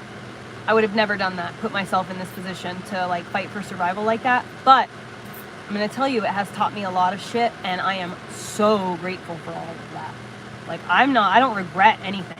None of the moments that I've been here. I don't regret my choices that got me here. I'm sad that she did what she did, but it's not, I can't force anyone to do anything, and so I can only do what I can do. And I'm going to continue to be a good person who chooses to give people things that I think that they need if I have the ability to do that, you know? Just because that's what I want help when I need help, so why wouldn't I always be helpful to other people?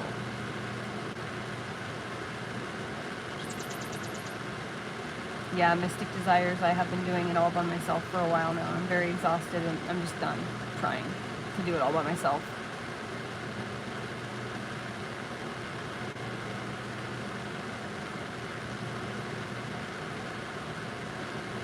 Nope, it's not part of the occult. Professional nude. Look up sacred geometry.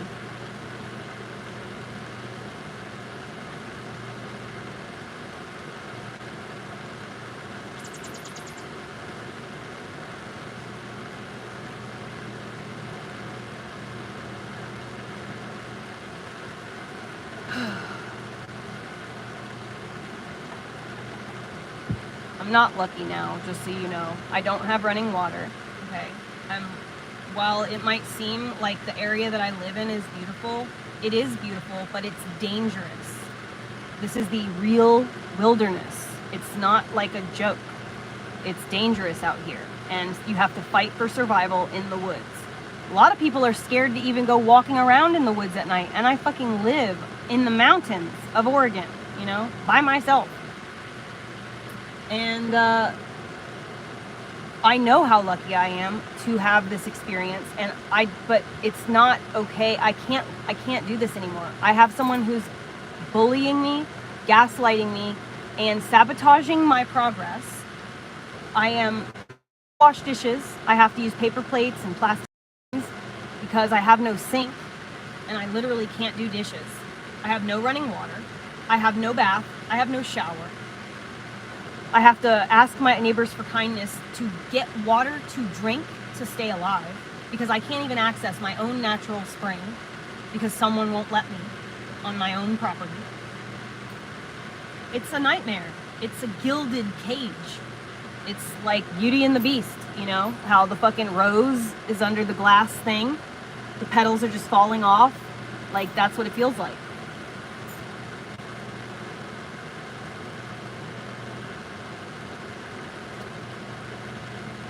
Don't bite that one, it's a wasp. You didn't get it, did you?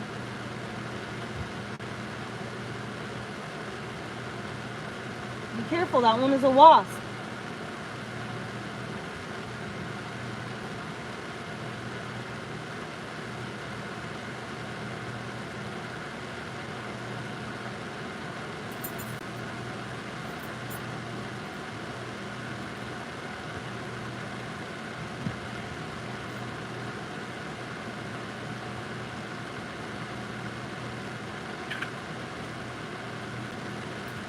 Dog tried to sky raise in a wasp.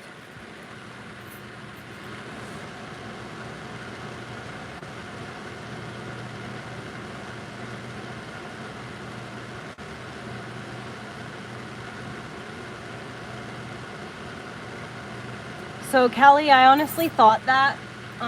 So after Matthew passed away, after he took his life, and I had this renewed sense of like, I'm gonna do this in spite of her. I'm gonna fucking accomplish this no matter what.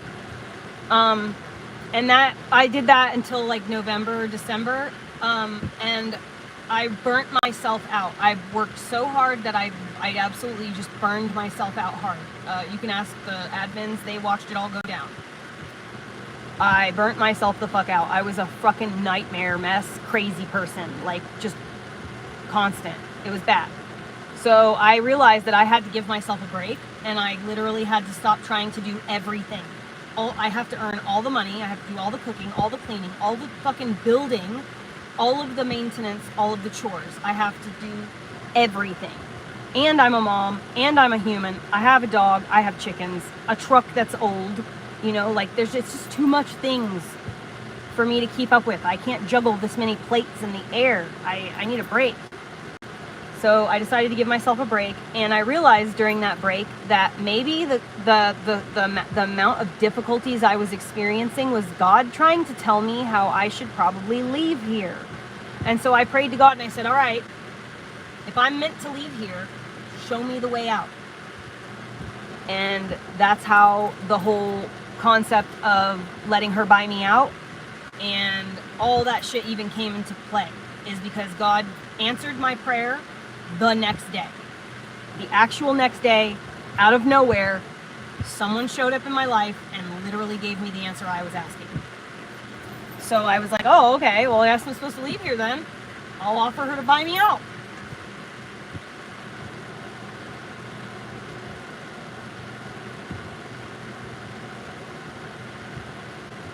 So now I'm following God's orders. I already achieved what I was supposed to achieve here. Like the lessons that I needed to learn in this place, I know that I've learned those lessons. I know that I was supposed to get this dog. This dog is part of it. I have the absolute best dog on the planet, the best cat on the planet, and the best child on the planet. And I want to treat them the way they deserve to be treated. And I know that, like, everybody thinks that their kids are the best or whatever, but I mean, I genuinely, other people say so. Other people think I have the coolest dog. Other people think I have the coolest cat and the best kid. Like, it's not just me. It's because I'm very lucky in that way. Like, that's how my life is so blessed, is the surrounding creatures. I have the absolute most amazing, loving, gentle, kind creatures around me. And it reminds me that's who I am. When my dog is a certain way, it's because that's how he's treated and that's how his owner is around him. And I forget that sometimes, you know. You can tell a lot about a person based on how their dog acts.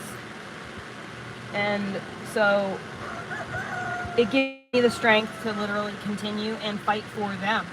Like, I want to take when my son asks me, Mom, can we go, like, look at, you know, the cars. He's obsessed with cars and he wants to go look at real cars. So he wants to go to, like, dealerships. He wants to go to, like, places that work on cars, like old fashions and stuff like that. He just wants to go look around, and I have to tell him I'm sorry, I can't, because of all of these responsibilities. I don't have, you know, it's always something. Did you get it?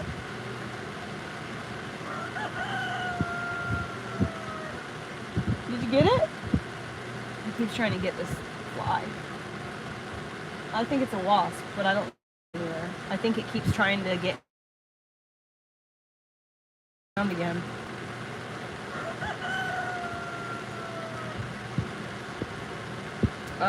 Ronnie No Legs. I'm not single, I am solo. There's a difference.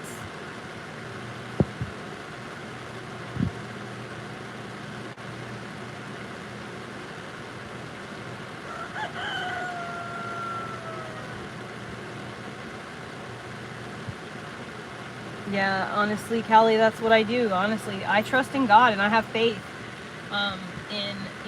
in the process. I do that too much, though, and I have so much faith in God that I sometimes don't watch out for my own self. I have absolute faith that God's watching out for me in a lot of ways, and I don't need to watch out for myself. And I always trust God to put the exact right thing in my path, so I enter into things with no fear, because I trust God got my back. God would never put this in my face if it was something that was bad for me. And so I always say yes to life. I lean into the cringe. But right now, like, the cringe involves me literally sitting here for 2 months thinking tomorrow is going to be the day that I get to sell the property, and I don't know what to do.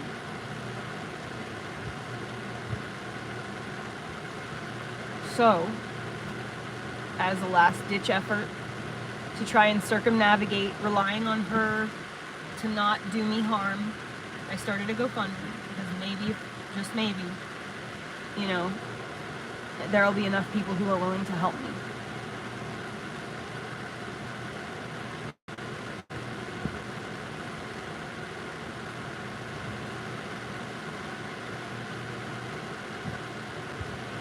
You know, I'm thinking about I think that if I do the GoFundMe and everything works out with that, I don't think that I'm going to go through the sale with her. I think that if I am able to do the GoFundMe and leave, I think that I'm just going to pursue legal action at that point. Instead of putting myself in a position where I just have like all this money to like worry about how to like divert it and stuff. I think that it would just be better if I kept the property and either tried to rent my bus out, rent my spot out, go through the forced sale legally, and while I'm renting out my bus, I'll rent my bus out while the forced sale is going through the court system. And then I can, you know, afford to like put Elliot in after school like type activities if someone's paying rent to me. And I know I could rent the bus out because I would only charge like $300 a month in rent.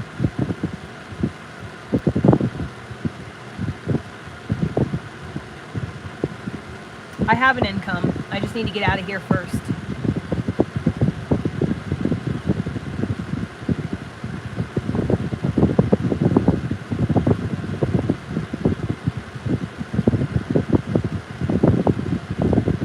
Callie, I promise you I will be doing that. I will keep talking to God and try to, you know, be Him and lead me, guide me to exactly where I need to be.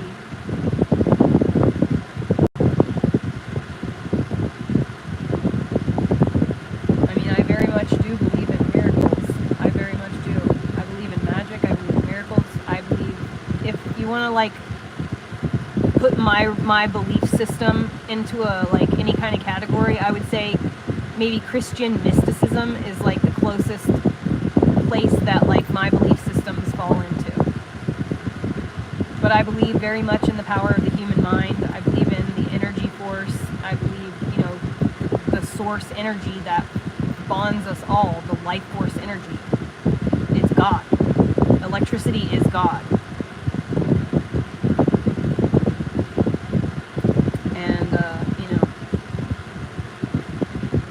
I believe 100% that because we are all the same, I am you and you are me, what's good for you is good for me, what's good for me is good for you.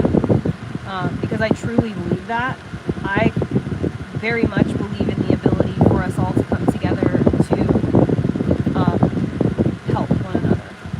I very much believe in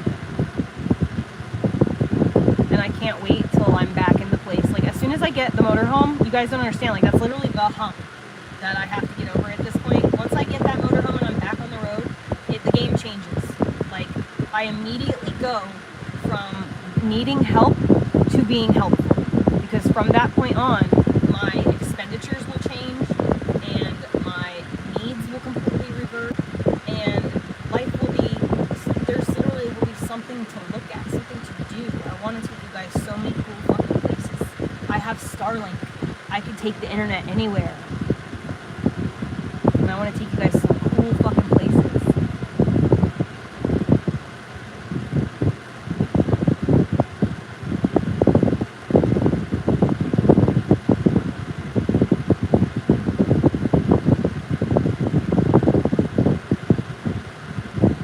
No, Samantha, there's not. And the worst part of it is, so if you picture like this is the property, the road goes like this, and then to the next door neighbors, we share a driveway. So my property is right here where I live. Her property is over in this area over here, down here actually. So I'm right here, up high. The road goes like this to the neighbor's house. The entrance is here, so you have to drive past my bus on this side. You see full view of the side of my bus. You go around the curve, it's around the back of my bus. You go around the curve, it's around the side of my bus. I'm literally on a stage in the middle of the yard. I have no privacy. Nothing. It's such a nightmare.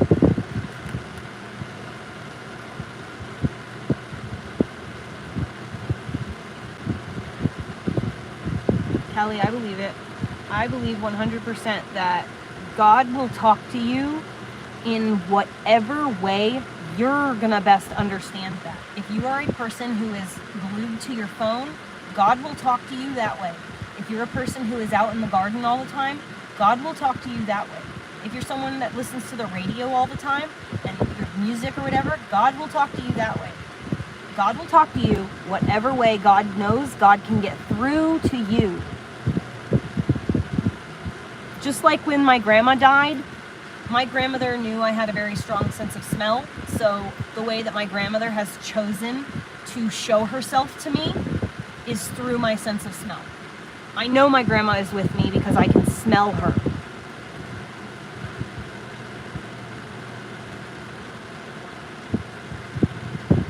My son has a male role model. Not very, like my ex-husband does his best. He's not the most masculine of men, but he does his best. Hopefully one day I will be able to surround myself with a variety of people, and Elliot will have a wonderful mentor that, I plan on finding Elliot a mentor.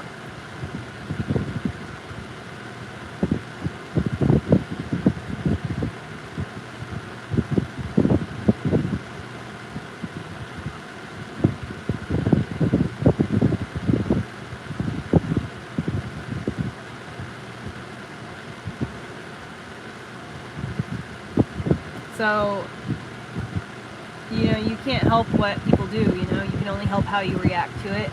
And my husband and I just did not get along well, and the only thing I could do for my son in my best interest at the time especially was to separate from him. And unfortunately, until very recently, the last few days, to be literal, my ex-husband has held resentments over me leaving that he held deep down inside that he didn't even realize that he held. And we just recently started kind of picking those apart and exploring those places so that we can move forward. And,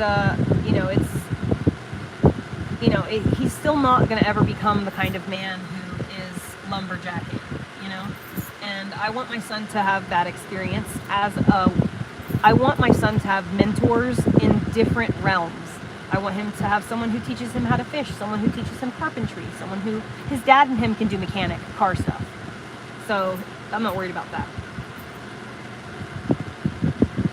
The reason that I'm here is because of my son. Like, the only reason I'm in this situation at all is because I wanted to better my son's life and help other moms better their children's lives at the same time.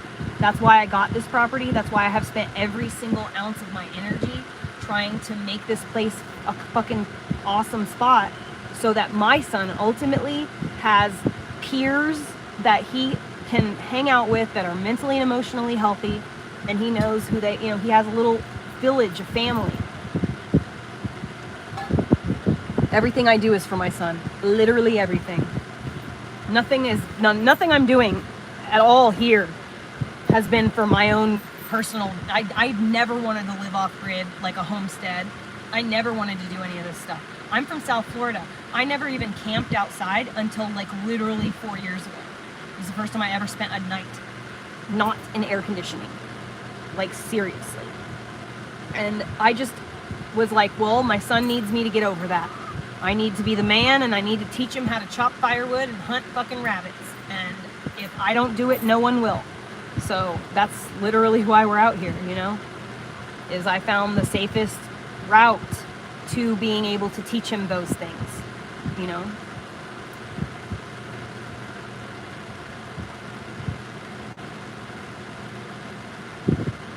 But yeah, everything in my whole life is centered around what's my son's best interest. Everything. That's why I got to get the fuck out of here. Because I am not able to parent my son. I'm in survival mode all the time, and I'm so busy with chores. I'm short with him. I can't give him the attention he needs. And I can't take him anywhere to do anything exciting because I'm tired, run down, busy, broke. Can't live like this anymore. It's not, this life is no longer in his best interest. And so I have to go. That's what made me decide to go in like February.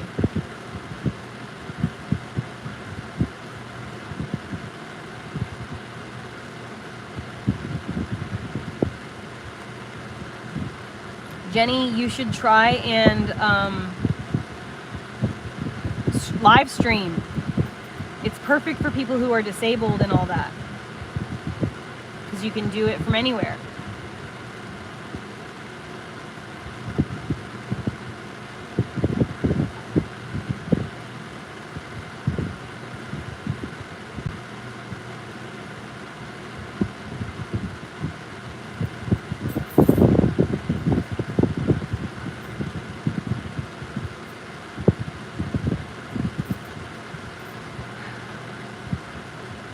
Oh, dude, Jenny, come on, dude. I said the same thing. I said, Jenny, I'm literally in the middle of nowhere, just sitting right here doing nothing.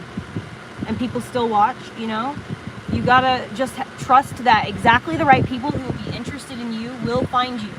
They will. If you're just starting, I see on Bigo, B-I-G-O.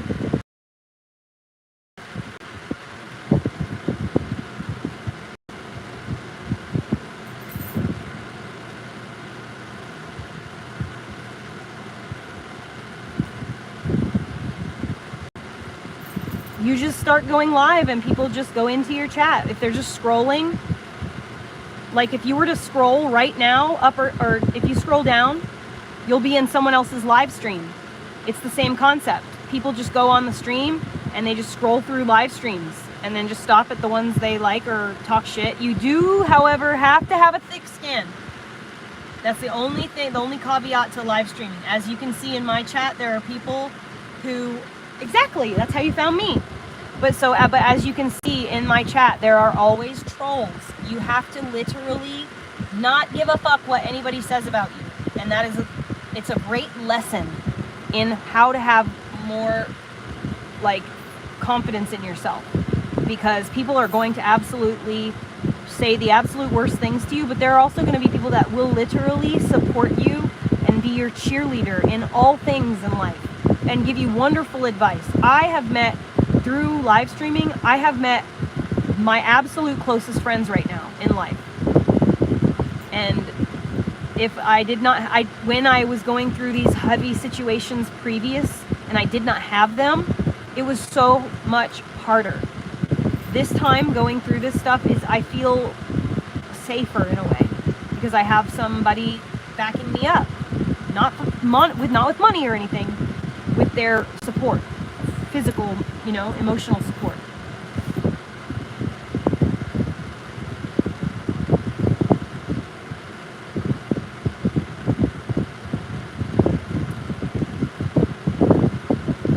Yep, OG Draken is right.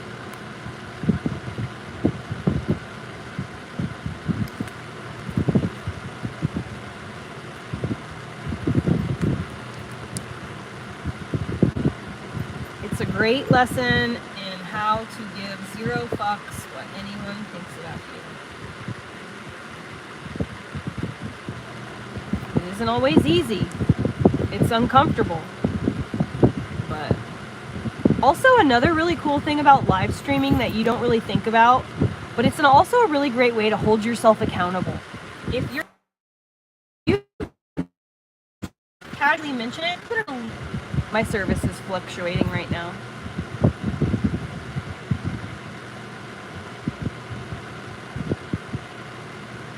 Alright, I gotta go turn the generator off. Why don't you come with me real quick while we wait for the internet to stop being a dick.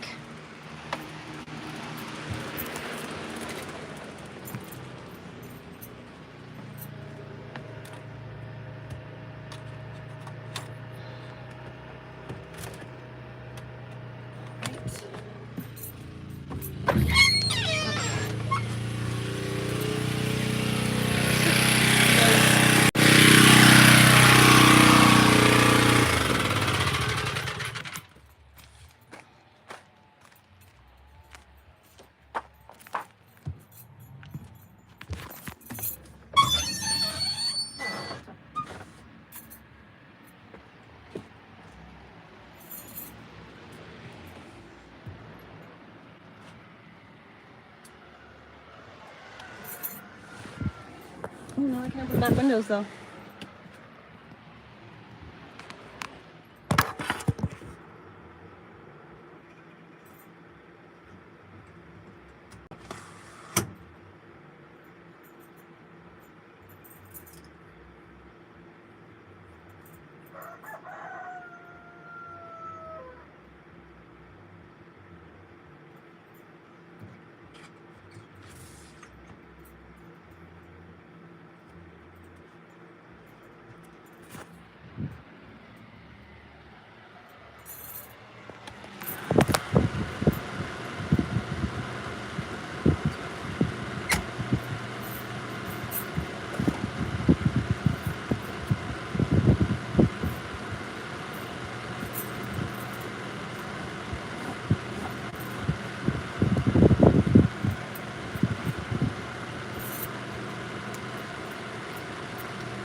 No, I'm trying not to overheat.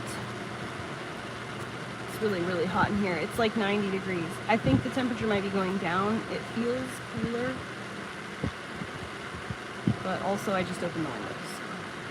I don't like to open them when the generator is on because I'm afraid of CO2. Or carbon monoxide rather. So I don't open the windows on this side of the house. The generator's on this side of the house. Chance. And it's also very loud. So I just keep that shit closed until the generator's at the top. I'll open the windows if it's quiet. Now we're getting a couple of bees. It's quite nice.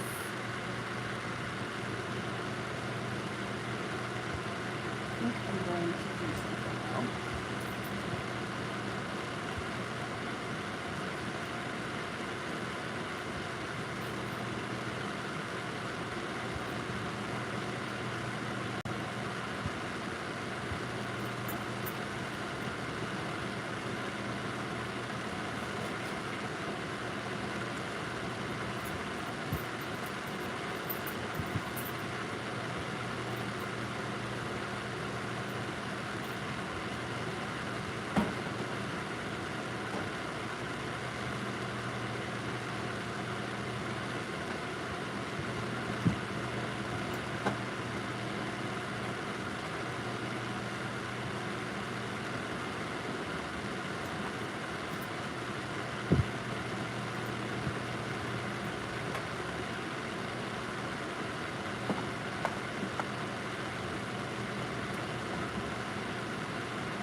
Cut through breeze without getting all the winds taken away, and the bugs can't come in the house.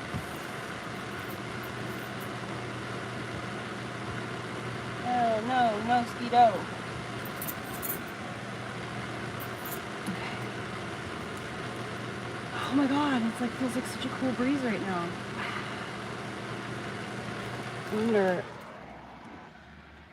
if I pulled air from the cold spot. Oh, that's nice.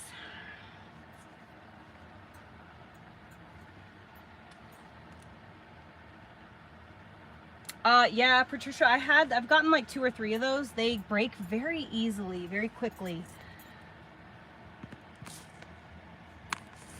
But yeah, I have definitely gone through. I just saw one on TikTok Shop that I might have I either did or didn't. I can't remember because I was looking at a lot of things, but they were offering free samples. I went through TikTok Shop yesterday and requested like a bunch of free samples just to see if I could.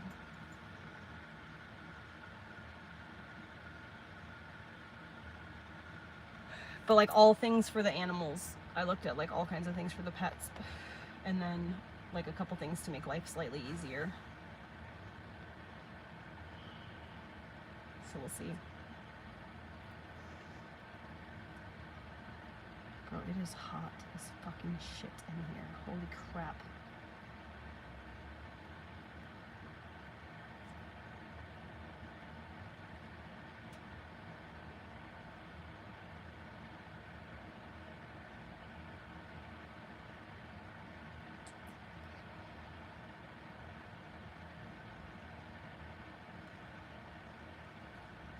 Oh yeah, I already cooked.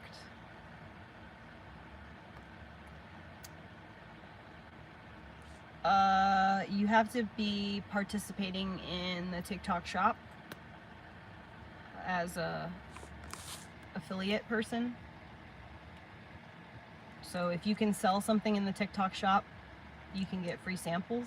You just have to go to the marketplace and you just look in the like menu to see if you can do commissions, and then when you pull the menu that shows like what they require or how to contact the seller, usually there's an option for free samples above it if they offer them.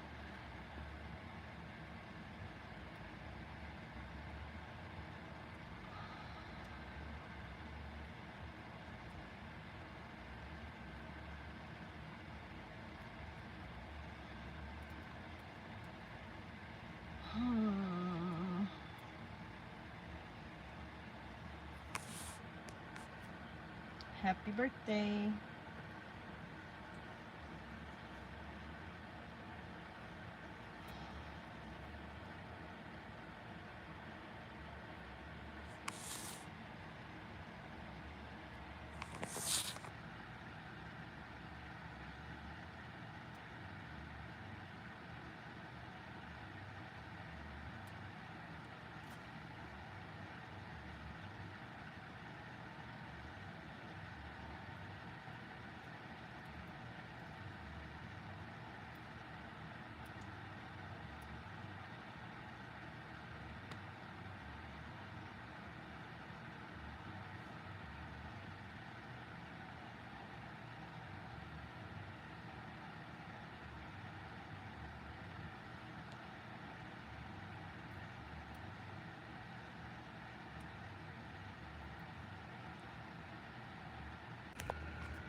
Why is my house shaking?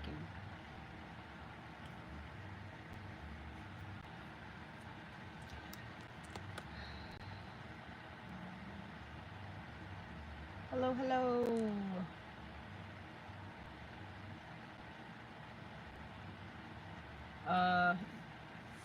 I barter trade services. I do dreadlocks as my career. I've been doing that for a long time, so I traded for tattoos.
Thank you guys so much.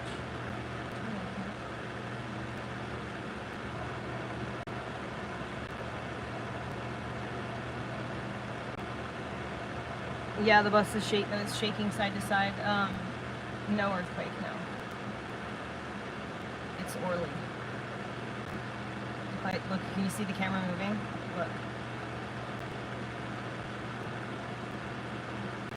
Can you see it moving? That's Orly panting because it's hot. The ceiling is starting to expand. The metal in the bus ceiling is starting to grow.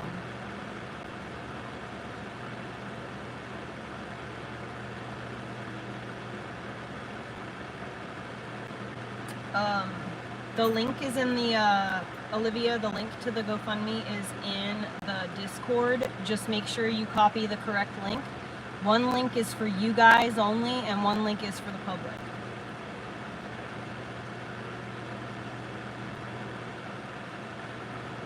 Oh, really? That's cool. I didn't know that, Terry. So yeah, if you just copy and paste that link, you can apparently post it as a mod. A link. Wow, that's pretty cool.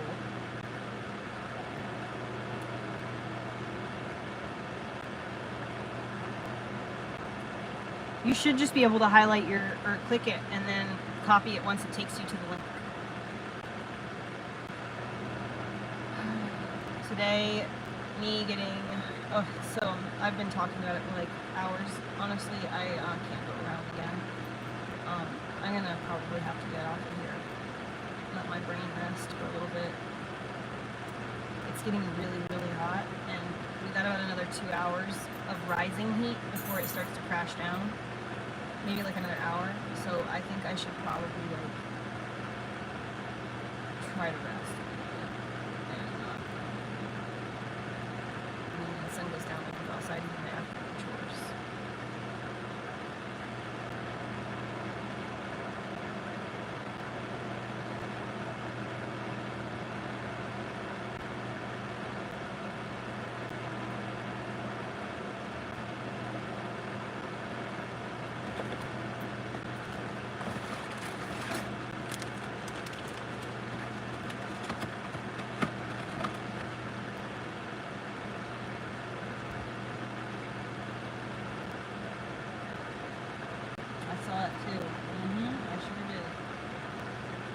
Dog and I both saw a wasp at the same time. Yeah, I know. I spent $800 like 2 years ago on a fancy air conditioning unit for my bus. And funny story, my generator isn't strong enough to power it, and because it is a fire hazard, you cannot plug a portable AC into a extension cord. You need to plug it directly into the wall for safety reasons. And I can't plug it directly into the wall because I don't have a wall to plug it into. It's an extension cord or it's nothing. So I found out by almost dying in a fire that it's not safe, and also my generator will not power my AC unit now. I had to downgrade my generator, so I don't have enough power. I don't even have enough electricity to power an air conditioning unit.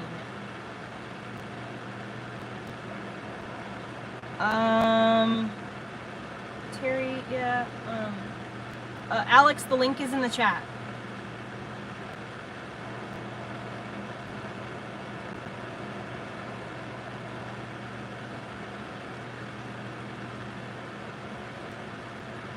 My GoFundMe link is in, if you go to my YouTube page,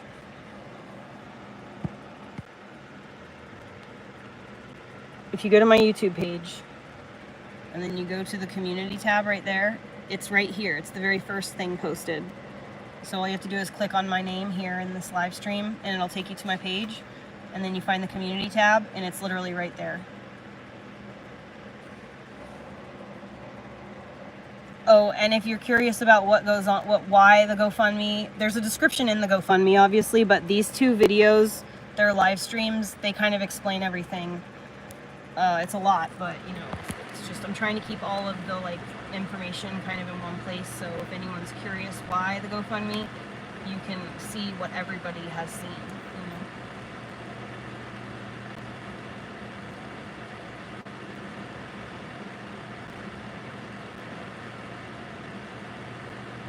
know. There was a fire like 3 days ago nearby. But yeah, 2 years ago, I had to evacuate because of a wildfire. It was scary as fuck. Oh, you mean the fucking extension cord melted. What do you mean? I found a melted extension cord, and I found it like as it was getting to the point of no return, and turned everything off. And that was the last time I ever used that air conditioning unit. And so I quit. I downgraded my generator because it wasn't safe to use the air conditioning unit anyway. It's still sitting here. I need to sell it, but I just can't sell it until I have some space to like do anything.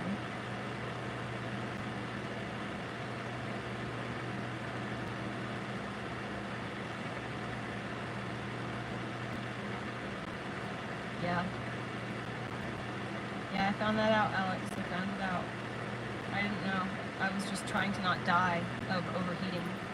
My cat had just had kittens at the time, and that's why I spent the $800 on the AC unit, is because I didn't want the kittens to die overheat. So, just trying to do my best, you know?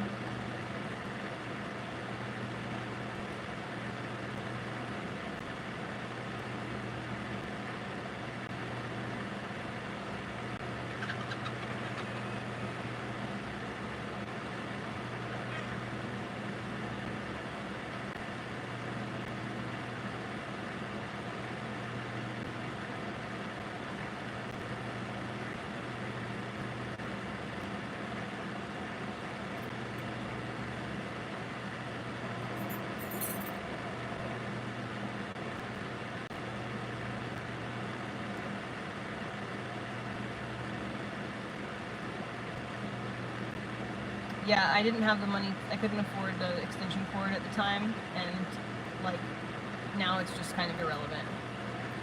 I can't run the power now because I had to downgrade my generator, so I can't use it anyway now. The generator's not strong enough.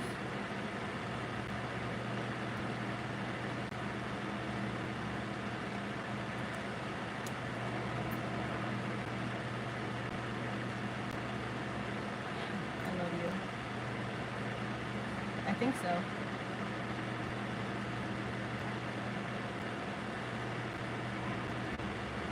Yes. You did it. Good job. That's the right one. The other one, if you guys want, Olivia, Terry, and Barefoot, I posted another link in the Discord if you guys want to. That's your invite link, so you can basically send thank you notes to people who, you can comment and stuff, and you can edit things on the GoFundMe as like, the extended team. So it's just basically admin properties there as well. The generator is small now. I only have an 1800. I did have a 9000 when I had the air conditioning unit at the time.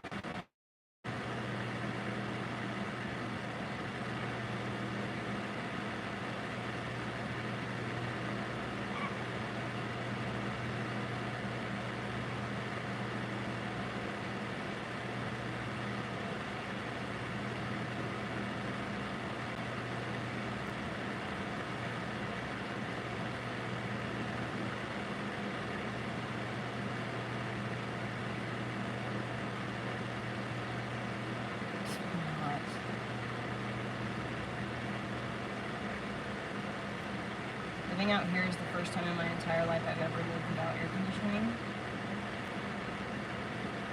When I get air conditioning and running water again, I swear I will never take it for granted.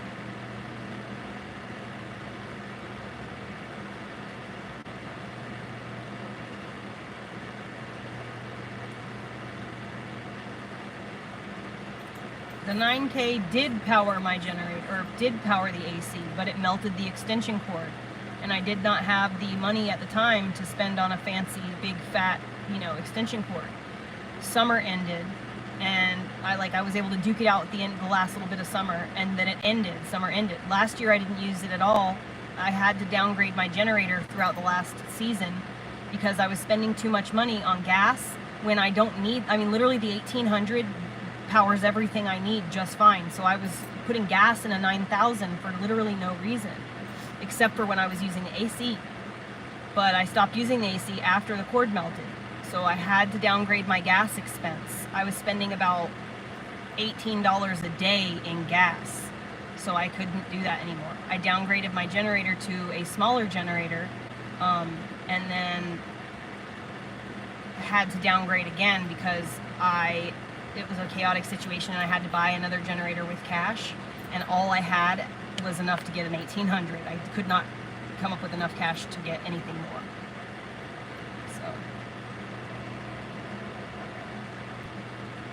yeah, I feel a little depressed, to be quite honest, but I know that everything is on its way and getting better. I just really need to get the fuck off of this property, away from the person who is, you know, doesn't wish me well.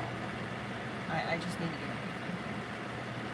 And until I do that, until I'm able to leave this property, I'm going to be stuck just borderline Harry Carey.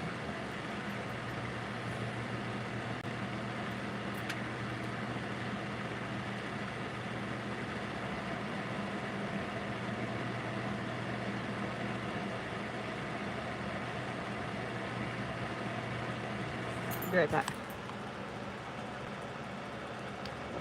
Find that link. Olivia, I just tagged you in a comment that I made earlier with the link on it, so you can copy and paste that one. You don't have to type out anything. Sorry, there's multiple conversations going on, and I'm like kind of getting confuzzled.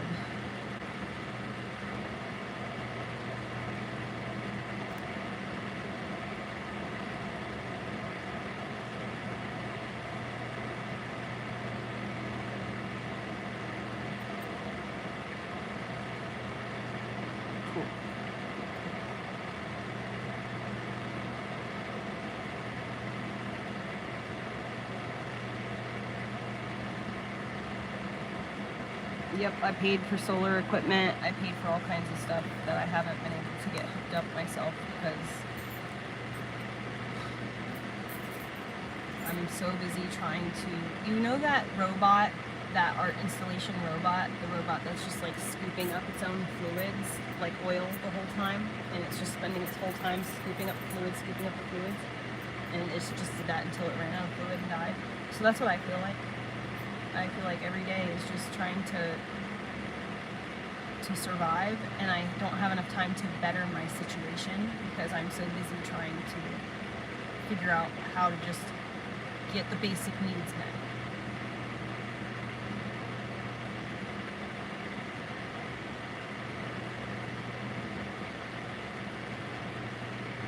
I miss hobbies, I miss crafting, I miss painting, I miss sewing. Can't do anything here.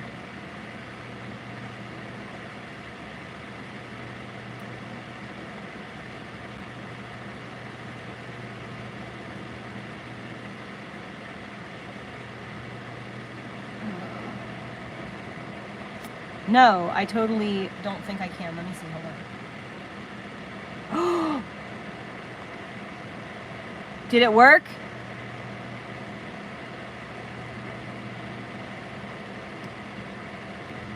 It worked.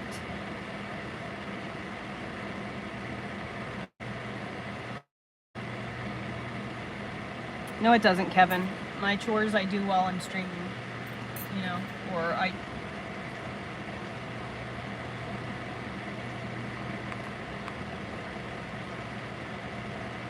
yeah, I got it. But anyways, Kevin, like I said, so because I'm planning on leaving here and selling the property to Roxanne and moving forward in my mind with that option, I did not start a garden, and I'm not going to invest the money that I needed to invest in order to start a garden, which would be what my chores were the majority of the day, would be trying to get water to garden, because I have to pump water to two different, so I have to go from the creek to a reservoir, from that reservoir to another reservoir, from that reservoir to the actual garden.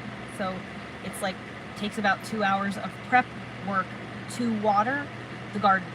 So I would be spending my whole day, you know, just trying to keep the garden watered at this point. And I'm not going to do that if I'm not even going to be here to harvest. I'm not going to go through the stress of all of that only to have, you know, it all just for no reason. I'm leaving, you know what I mean, in like a week, 2 weeks, a month. I was supposed to be gone already by a month ago, so that's another reason why this is frustrating me so much, is that I am going to suffer so hard this winter and this fall if I am not using this time in the year to prepare for winter, to prepare for fall. But I'm not preparing because I'm not gonna be here. I'm not gonna waste all my time and my money doing that when I'm literally gonna be leaving. It's expensive to prepare.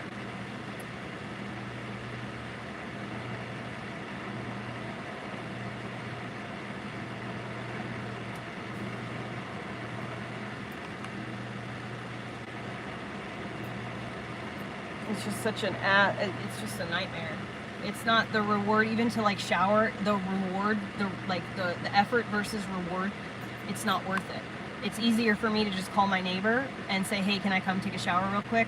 And then just go take a shower next door, you know? It's just easier for me to do that than spend all the time that I would have to do to set up the shower. It's a pain in the ass, man. It's a fucking nightmare.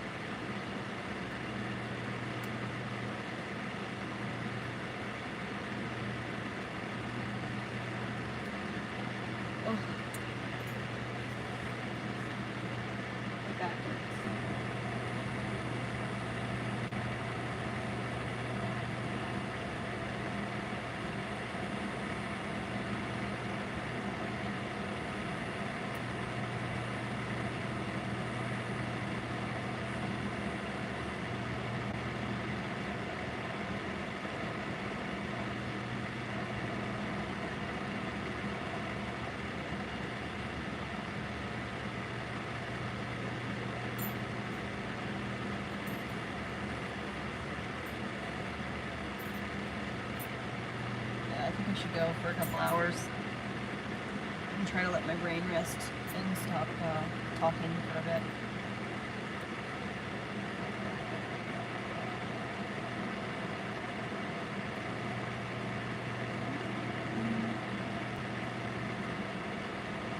You forgot to change your name from Gra Gra to Duolingo.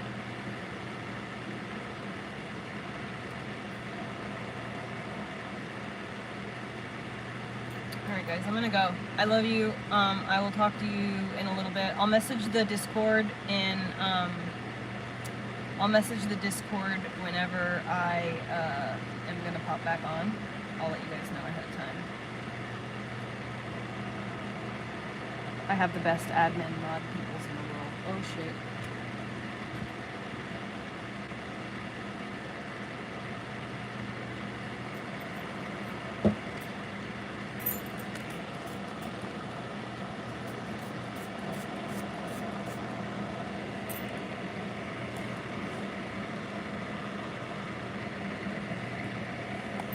Get out, get out, get out, get out.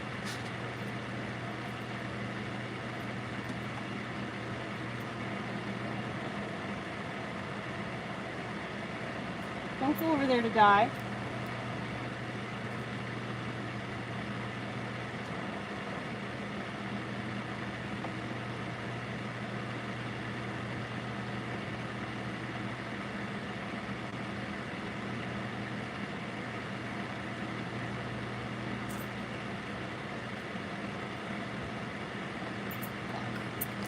I'm gonna go in a minute. I gotta shake out my rugs. So this fucking wasp just decided to like fly over here and die. So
Ice cream sandwich with a little extra chocolate chips might make me feel better.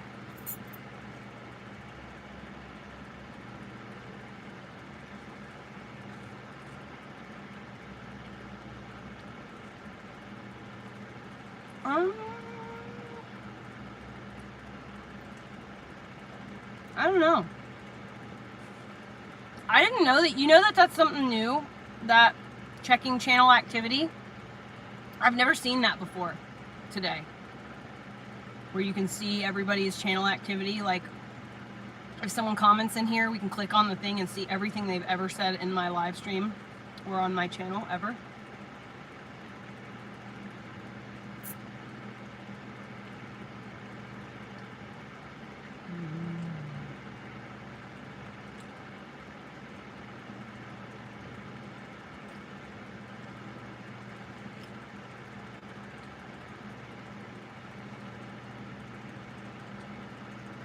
Alaska's scary.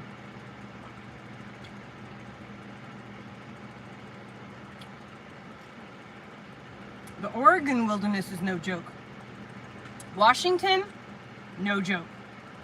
Alaska?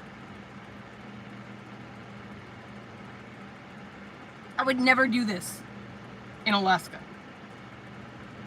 By myself? Mm-mm. Mm-mm.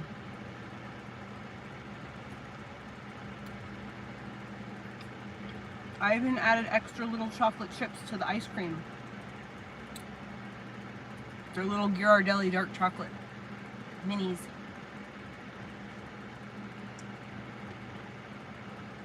Motherfucker!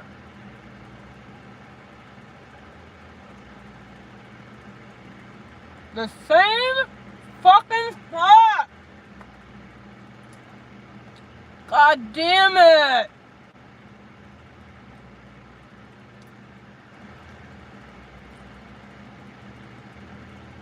There is not a time that I ever eat food that I do not accidentally bite my lips or bite my cheeks. My teeth are so fucked up in my mouth. But they look straight. So my mom never had me any kind of dental work help or nothing. Because everybody was like, oh, your teeth look perfectly straight. They are not. My molars don't touch. They don't touch. Unless I go like this. Oh, it's so annoying. And my bottom teeth go this direction, and my top teeth go this direction. So my bite is off, and I bite the insides of my mouth all the time. I've been biting this lip now for 3 fucking days in a row. That was the 3rd day in a row. It hurts so bad. Ow, you can see every bite. All 3 of them. Fucking, I don't need a lip job. My lips are big enough. Yeah.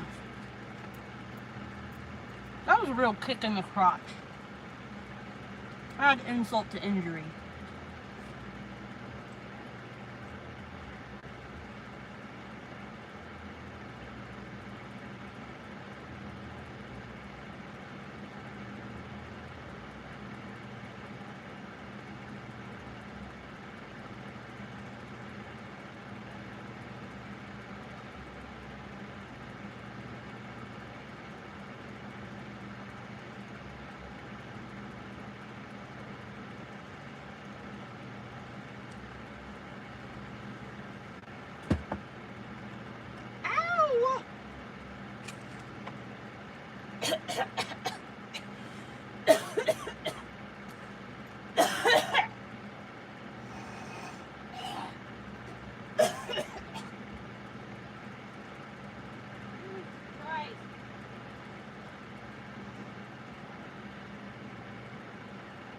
Stubbed my toe on the dog's bone, ripped off one of my toenails. Like, not the part that's supposed to be there, but like the part that can get cut off. It just took off the extra bit of my nail. Leaned down to look at it, accidentally inhaled a piece of ice cream cookie, coughed, it went right inside my sinus. And then when I sucked it back, it went back down in my lungs. I was getting fucking... I'm kicking my own ass! What does it look like? Sheesh.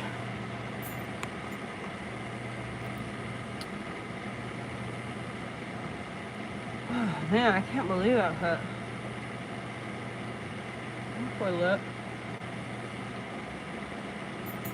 Oh yeah, you can see it's all swollen.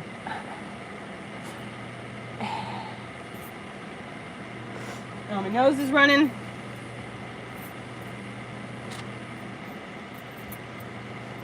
I'm almost choking to death. And then having cookie, there's still some cookie or some ice cream in there. The essence of sweetness. It's the worst when you get sugary stuff back there. Have you ever accidentally inhaled Sprite? That's the worst. When the Sprite, you choke on Sprite and then it ends up in your nose. That's syrup. Oh, ha, ha, ha. Y'all, no. You know what's the worst? Is when you're trying to be a smartass and eat a handful of those mini chocolate chips and one of them accidentally goes up your nose. But they're already kind of melty and soft. So instead of coming right back out, it doesn't. It starts to melt. A piece of it will come out. Oh yes, sure. But a lot of it stays there. So then you have no choice but to try to suck it back and blow it out. That happened just the other day. That was fun. That was really fun. I told the Discord about it as it was happening. I literally was like, it was just like chocolate. It was so, I'm telling you, it's a wonder I have survived out here. There's a reason why I buy firewood and I don't use a chainsaw. Because I absolutely know that I will just be la la la la la doing things exactly like I was told, and then some random goofy thing will happen and I will just be a ding dong and do the ding dong thing, and next thing I know I'll be missing a leg, an arm, something, and I will just bleed out alone in the woods to death. Yeah.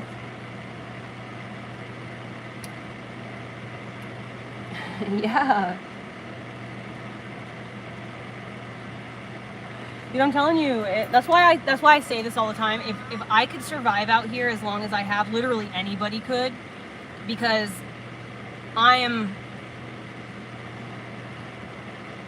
golden retriever energy.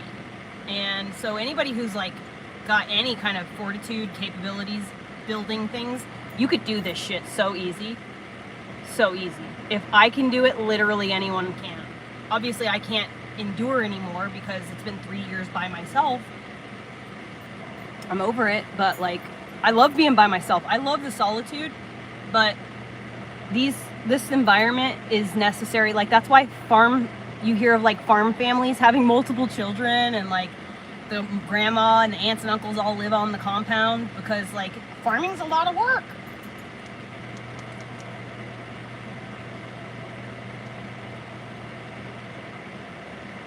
I split a lot of wood with an axe, but I have to buy firewood. Oh, it's dead. I have to buy firewood or go without. And it's too fucking cold to go without. Yeah, I'm a fucking firewood chopping fool. I like the axe. I don't do chainsaws. It just sucks because I live in the middle of a bunch of trees. I live on like forest land. Across the street, they're chopping trees to sell. You know, they're logging my fucking mountain right across the street. So there's plenty of great wood out here. I just have to pay for it. So like, I'm wondering if I could like take legal action over my mother for stealing my inheritance. I wonder if like the statute of limitations and that kind of thing is up. Because I'm fucking, you know, like, I just found out yesterday that what she did was illegal. I didn't know that. I didn't know what my mom did was illegal.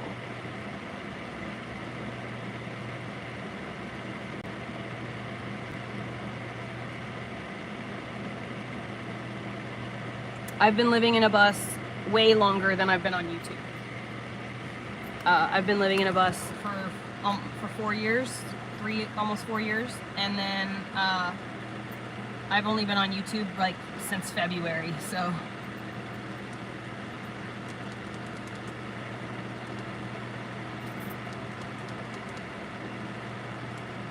What is going on?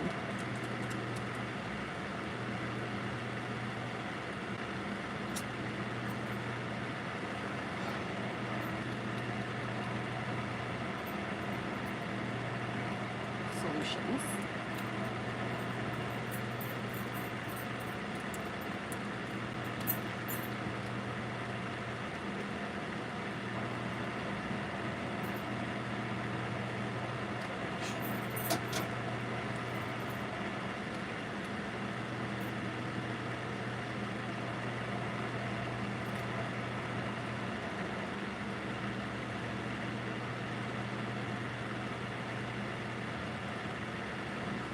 I wish that I could do something like that.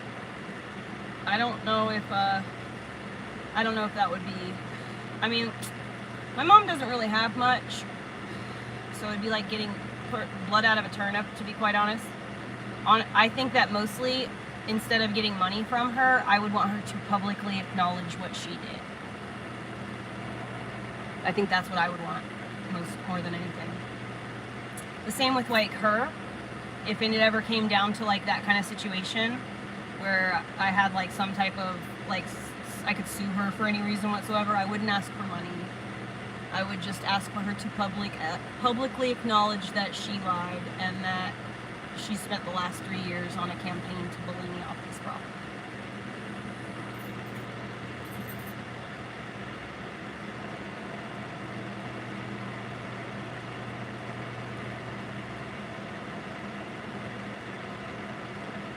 Dude, you know what you could get? You could get those cloth pots. And they have handles on them so you can like move them around easily.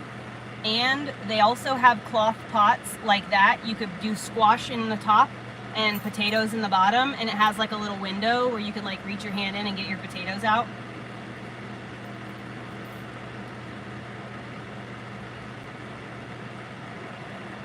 Ooh, Olivia.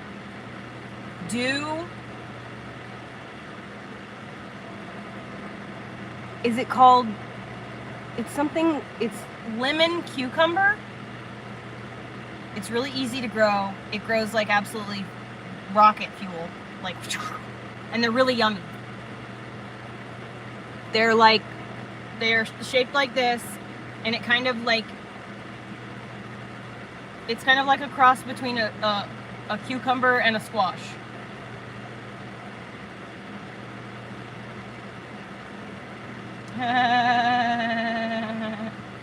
Whoopsies. The cloth pots, you can get any size.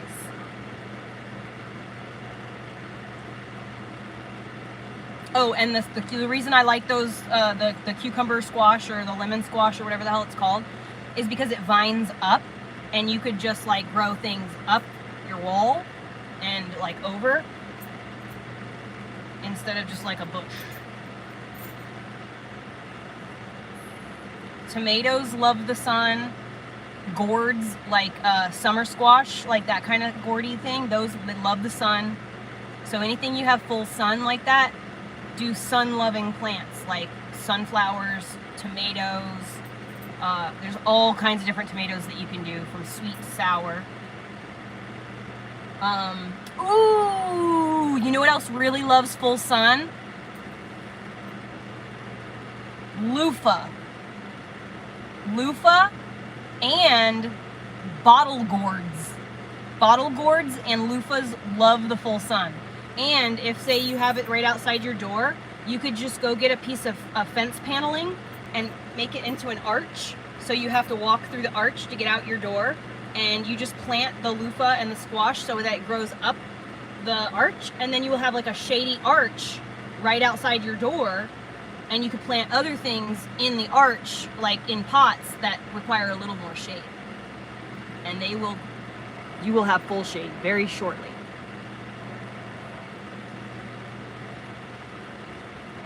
Loofah girl, go look it up.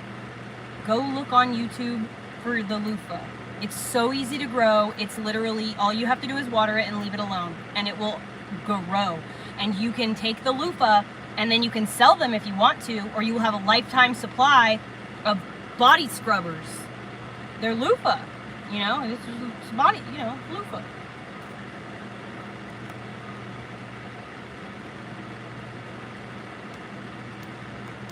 Like, especially right out your sliding glass door, you know, you could have one of those situations where you have some pots and you just take the pots and you put a little couple pieces of fencing in each pot. So you have like 4 pots and a stake in each one.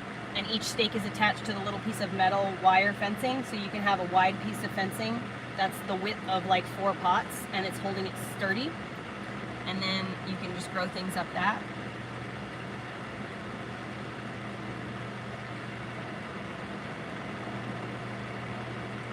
Check out the loofah stuff though. It's crazy, and it'll grow anywhere if you got full sun and you've got like a really harsh area of sunlight that you just can't, everything else burns.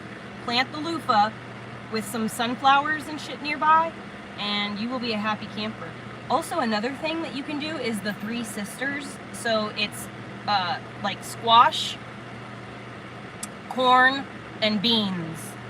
And you plant the corn. Once the corn starts to grow, you plant the beans go up the corn stalk, and then the squash keeps it shady enough that everything like doesn't overheat. It's crazy. Ooh, you know what else you could do is nasturtium. Nasturtium is an edible plant. It has like a really peppery flavor. It's so good. The whole plant is edible. The leaves, the stems, the blossoms. And they're really yummy. Also, they make really good sprouts. When I first got this property, I wanted to set up a situation where I could do bean sprout, you know, like I wanted to sell sprouts. I wanted to do like a microgreens business, and I wanted to sell nasturtium sprouts and like Asian peas and all kinds of like exotic things like that, instead of just your basic like, you know, bean sprouts.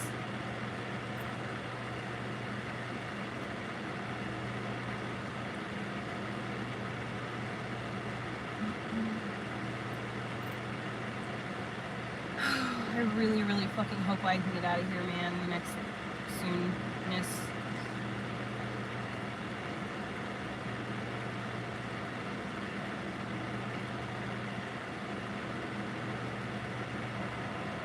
If there's money left over from the GoFundMe and stuff, I'm gonna give it to you mods, just so you know.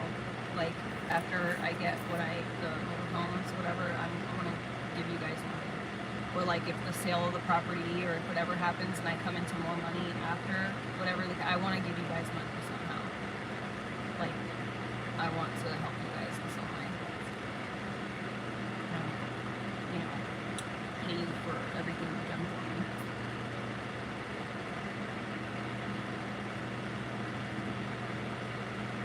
Yeah, they really are easy to grow. Yeah, I know, Terry, but like right now, like, especially like Barefoot could really use, you know, a secure situation for herself too, you know. And so like I'm grateful for like all the help, but I cannot just in good conscience, you know, not allow you guys to be at with your needs met. You know what I mean? Like, it's gonna bother me. I can't not think about it. You know, it's in my mind. Like, I want to be able to, I want to get to a place where I can pay you guys a fucking regular, like, you know, you guys can take shifts or whatever, and I can fucking pay you guys like an actual wage, or we can escalate to other places. So like, maybe, you know, a couple of these people keep the admin duties for the live streams here. Someone takes over Bigo only, or like, someone is actually helping me like manage my life a little bit, because I want to, as I grow, I want you to grow. I don't think that, you know, like, yeah, okay, you started out as an admin, but you could become like personal assistant or content creator all in your own whatever, you know. But I want to be able to pay you guys a living wage, and you guys are the ones that I'm going to look to first when I have some job I need done. For example, assistant. If I'm looking for a personal assistant, I'm going to start with the people that I know and trust, who already know my life and my situation, so I don't have to go and catch anyone up. And then I know that you will have my best interest at heart, and you will know that I have your best interest at heart, you know? So there's a reason why I want to keep, you know, that I make it a point to have a close relationship with you guys. That's why I want you to fill out the paper, you know, so I can understand who you are. And I know who you are, but I want to, like, you know, I want to have a picture of you guys in my mind too.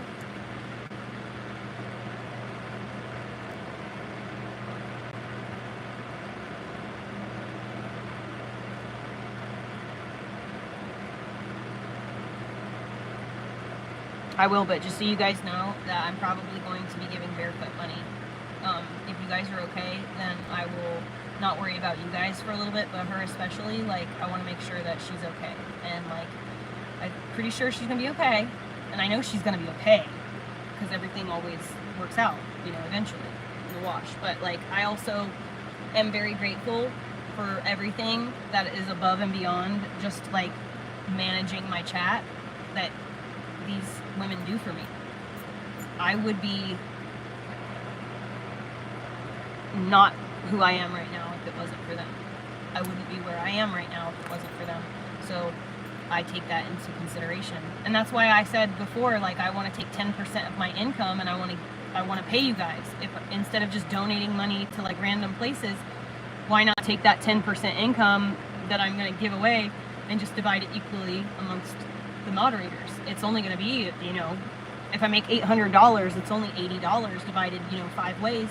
It's not that much, but it's the principle, you know. It's the meaning behind it. It's the same. It's like, because I honestly, like, I can't continue to just take your assistance without some way of compensating you, especially once my needs are met. Like, there's just no way that I'm going to have people that I care about, that I speak to on a daily basis, who aren't able to meet their needs or go above and beyond their needs while they sit and watch me get help or, like, live a life on the road. I'm not, no. We're in this together, and the point is to get all of us collectively at our best place possible. And, you know, like, ultimately that's the goal, is if I can just get to this place here, I'm literally pulling y'all up as I go. Like, I'm carrying as many of you with me as I can. That's the point. At least that's the goal for me. I'm grateful. I would be lost without my girls. So my dream has morphed, you know, as I have experienced things and that I never had experienced personally before, and only ever had like a fantasy of. So like, I had never lived off grid before, so I had no idea. I mean, I'd been off grid in an RV and boondocking and all that. It's different than being like on land, living off grid on a homestead. And I had never done this before, but initially what I wanted was a village of single moms that we could all, you know, raise our kids in safety and sanctuary and have everything we needed, you know, because we help each other. A lot of women talk about that, like, oh, how cool would it be to buy land with like 5 best friends, da, da, da, da. I mean, I bought the property, I have the land, where's all the friends at? Come on guys, let's go. But because the situation with her and what happened with everything and how she pushes people away, that's just not a feasible option, and now I have to get out of here because my safety, my life. Allbach family, you have got to get one of those pumps.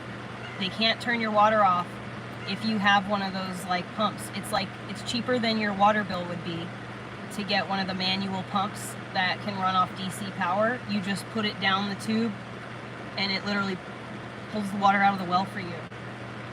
And I would definitely, oh wait, you're probably on city water, huh? That's how they can do that. See, they can just turn you off anytime they want, dude. That's what drives me crazy about that lifestyle.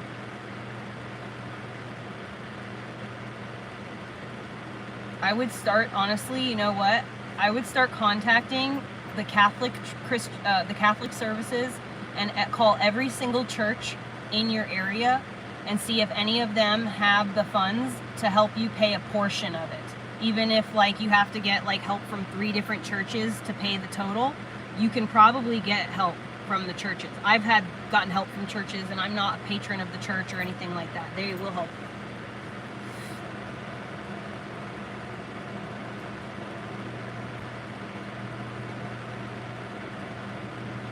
Yeah, dude.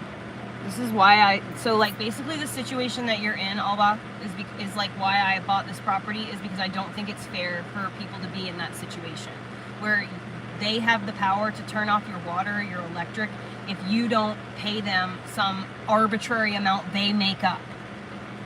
And it's a resource you need to survive. Water is a survival. It's a difference between life and death. So the fact that they can hold that over you has made it, that's why I live like this, is because I would honestly rather live like this than to be in that situation where they can just turn you off at any minute, you know? Like I can go down to the creek and drink the creek water if I absolutely had to. This fucking sucks.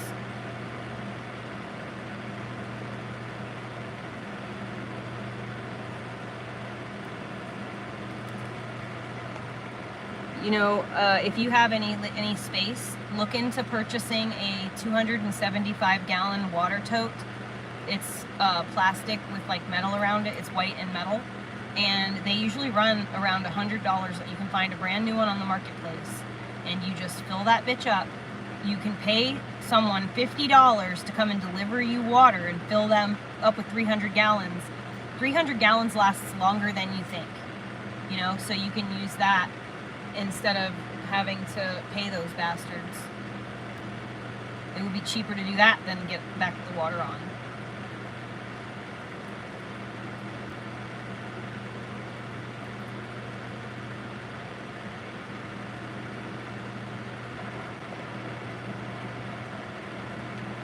Alright, I'm gonna go. I'm like dying hot. I gotta lay down like prone for a few minutes and have the fan like blowing right up my crotch.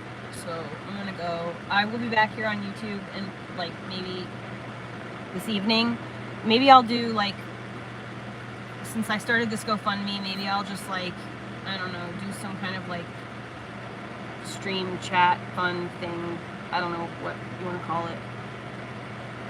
And I'll just like live stream and until I don't know when. I'll figure it out. I think I'll do something like that, maybe, I don't know. We'll see.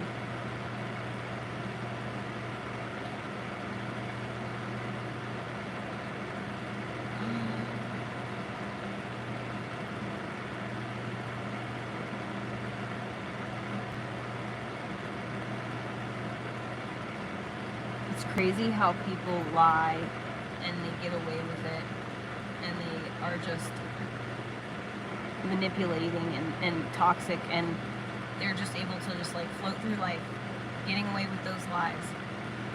If I were to lie about anything, which I wouldn't, but if I were to lie, I'd get caught right away. I would get caught right away. And like, but these people, they double down. When they get caught in the lie, they're just like, no, you're wrong. And it's like, you start thinking like, well, maybe, am I wrong? And it's like, but I have this evidence right here. They say they didn't do it. It's crazy, dude, how people can just lie. It just makes me so confused. I just wish people would tell the truth. I prefer the hard truth to the soft and simple, like the sweet lie, you know? I'd much rather know where I realistically stand, so I know how to make a choice for myself that actually suits everybody's best interest, instead of having partial information and then making choices that are not good for anybody, because I'm starting with bad information. I don't understand it. I don't understand it, guys.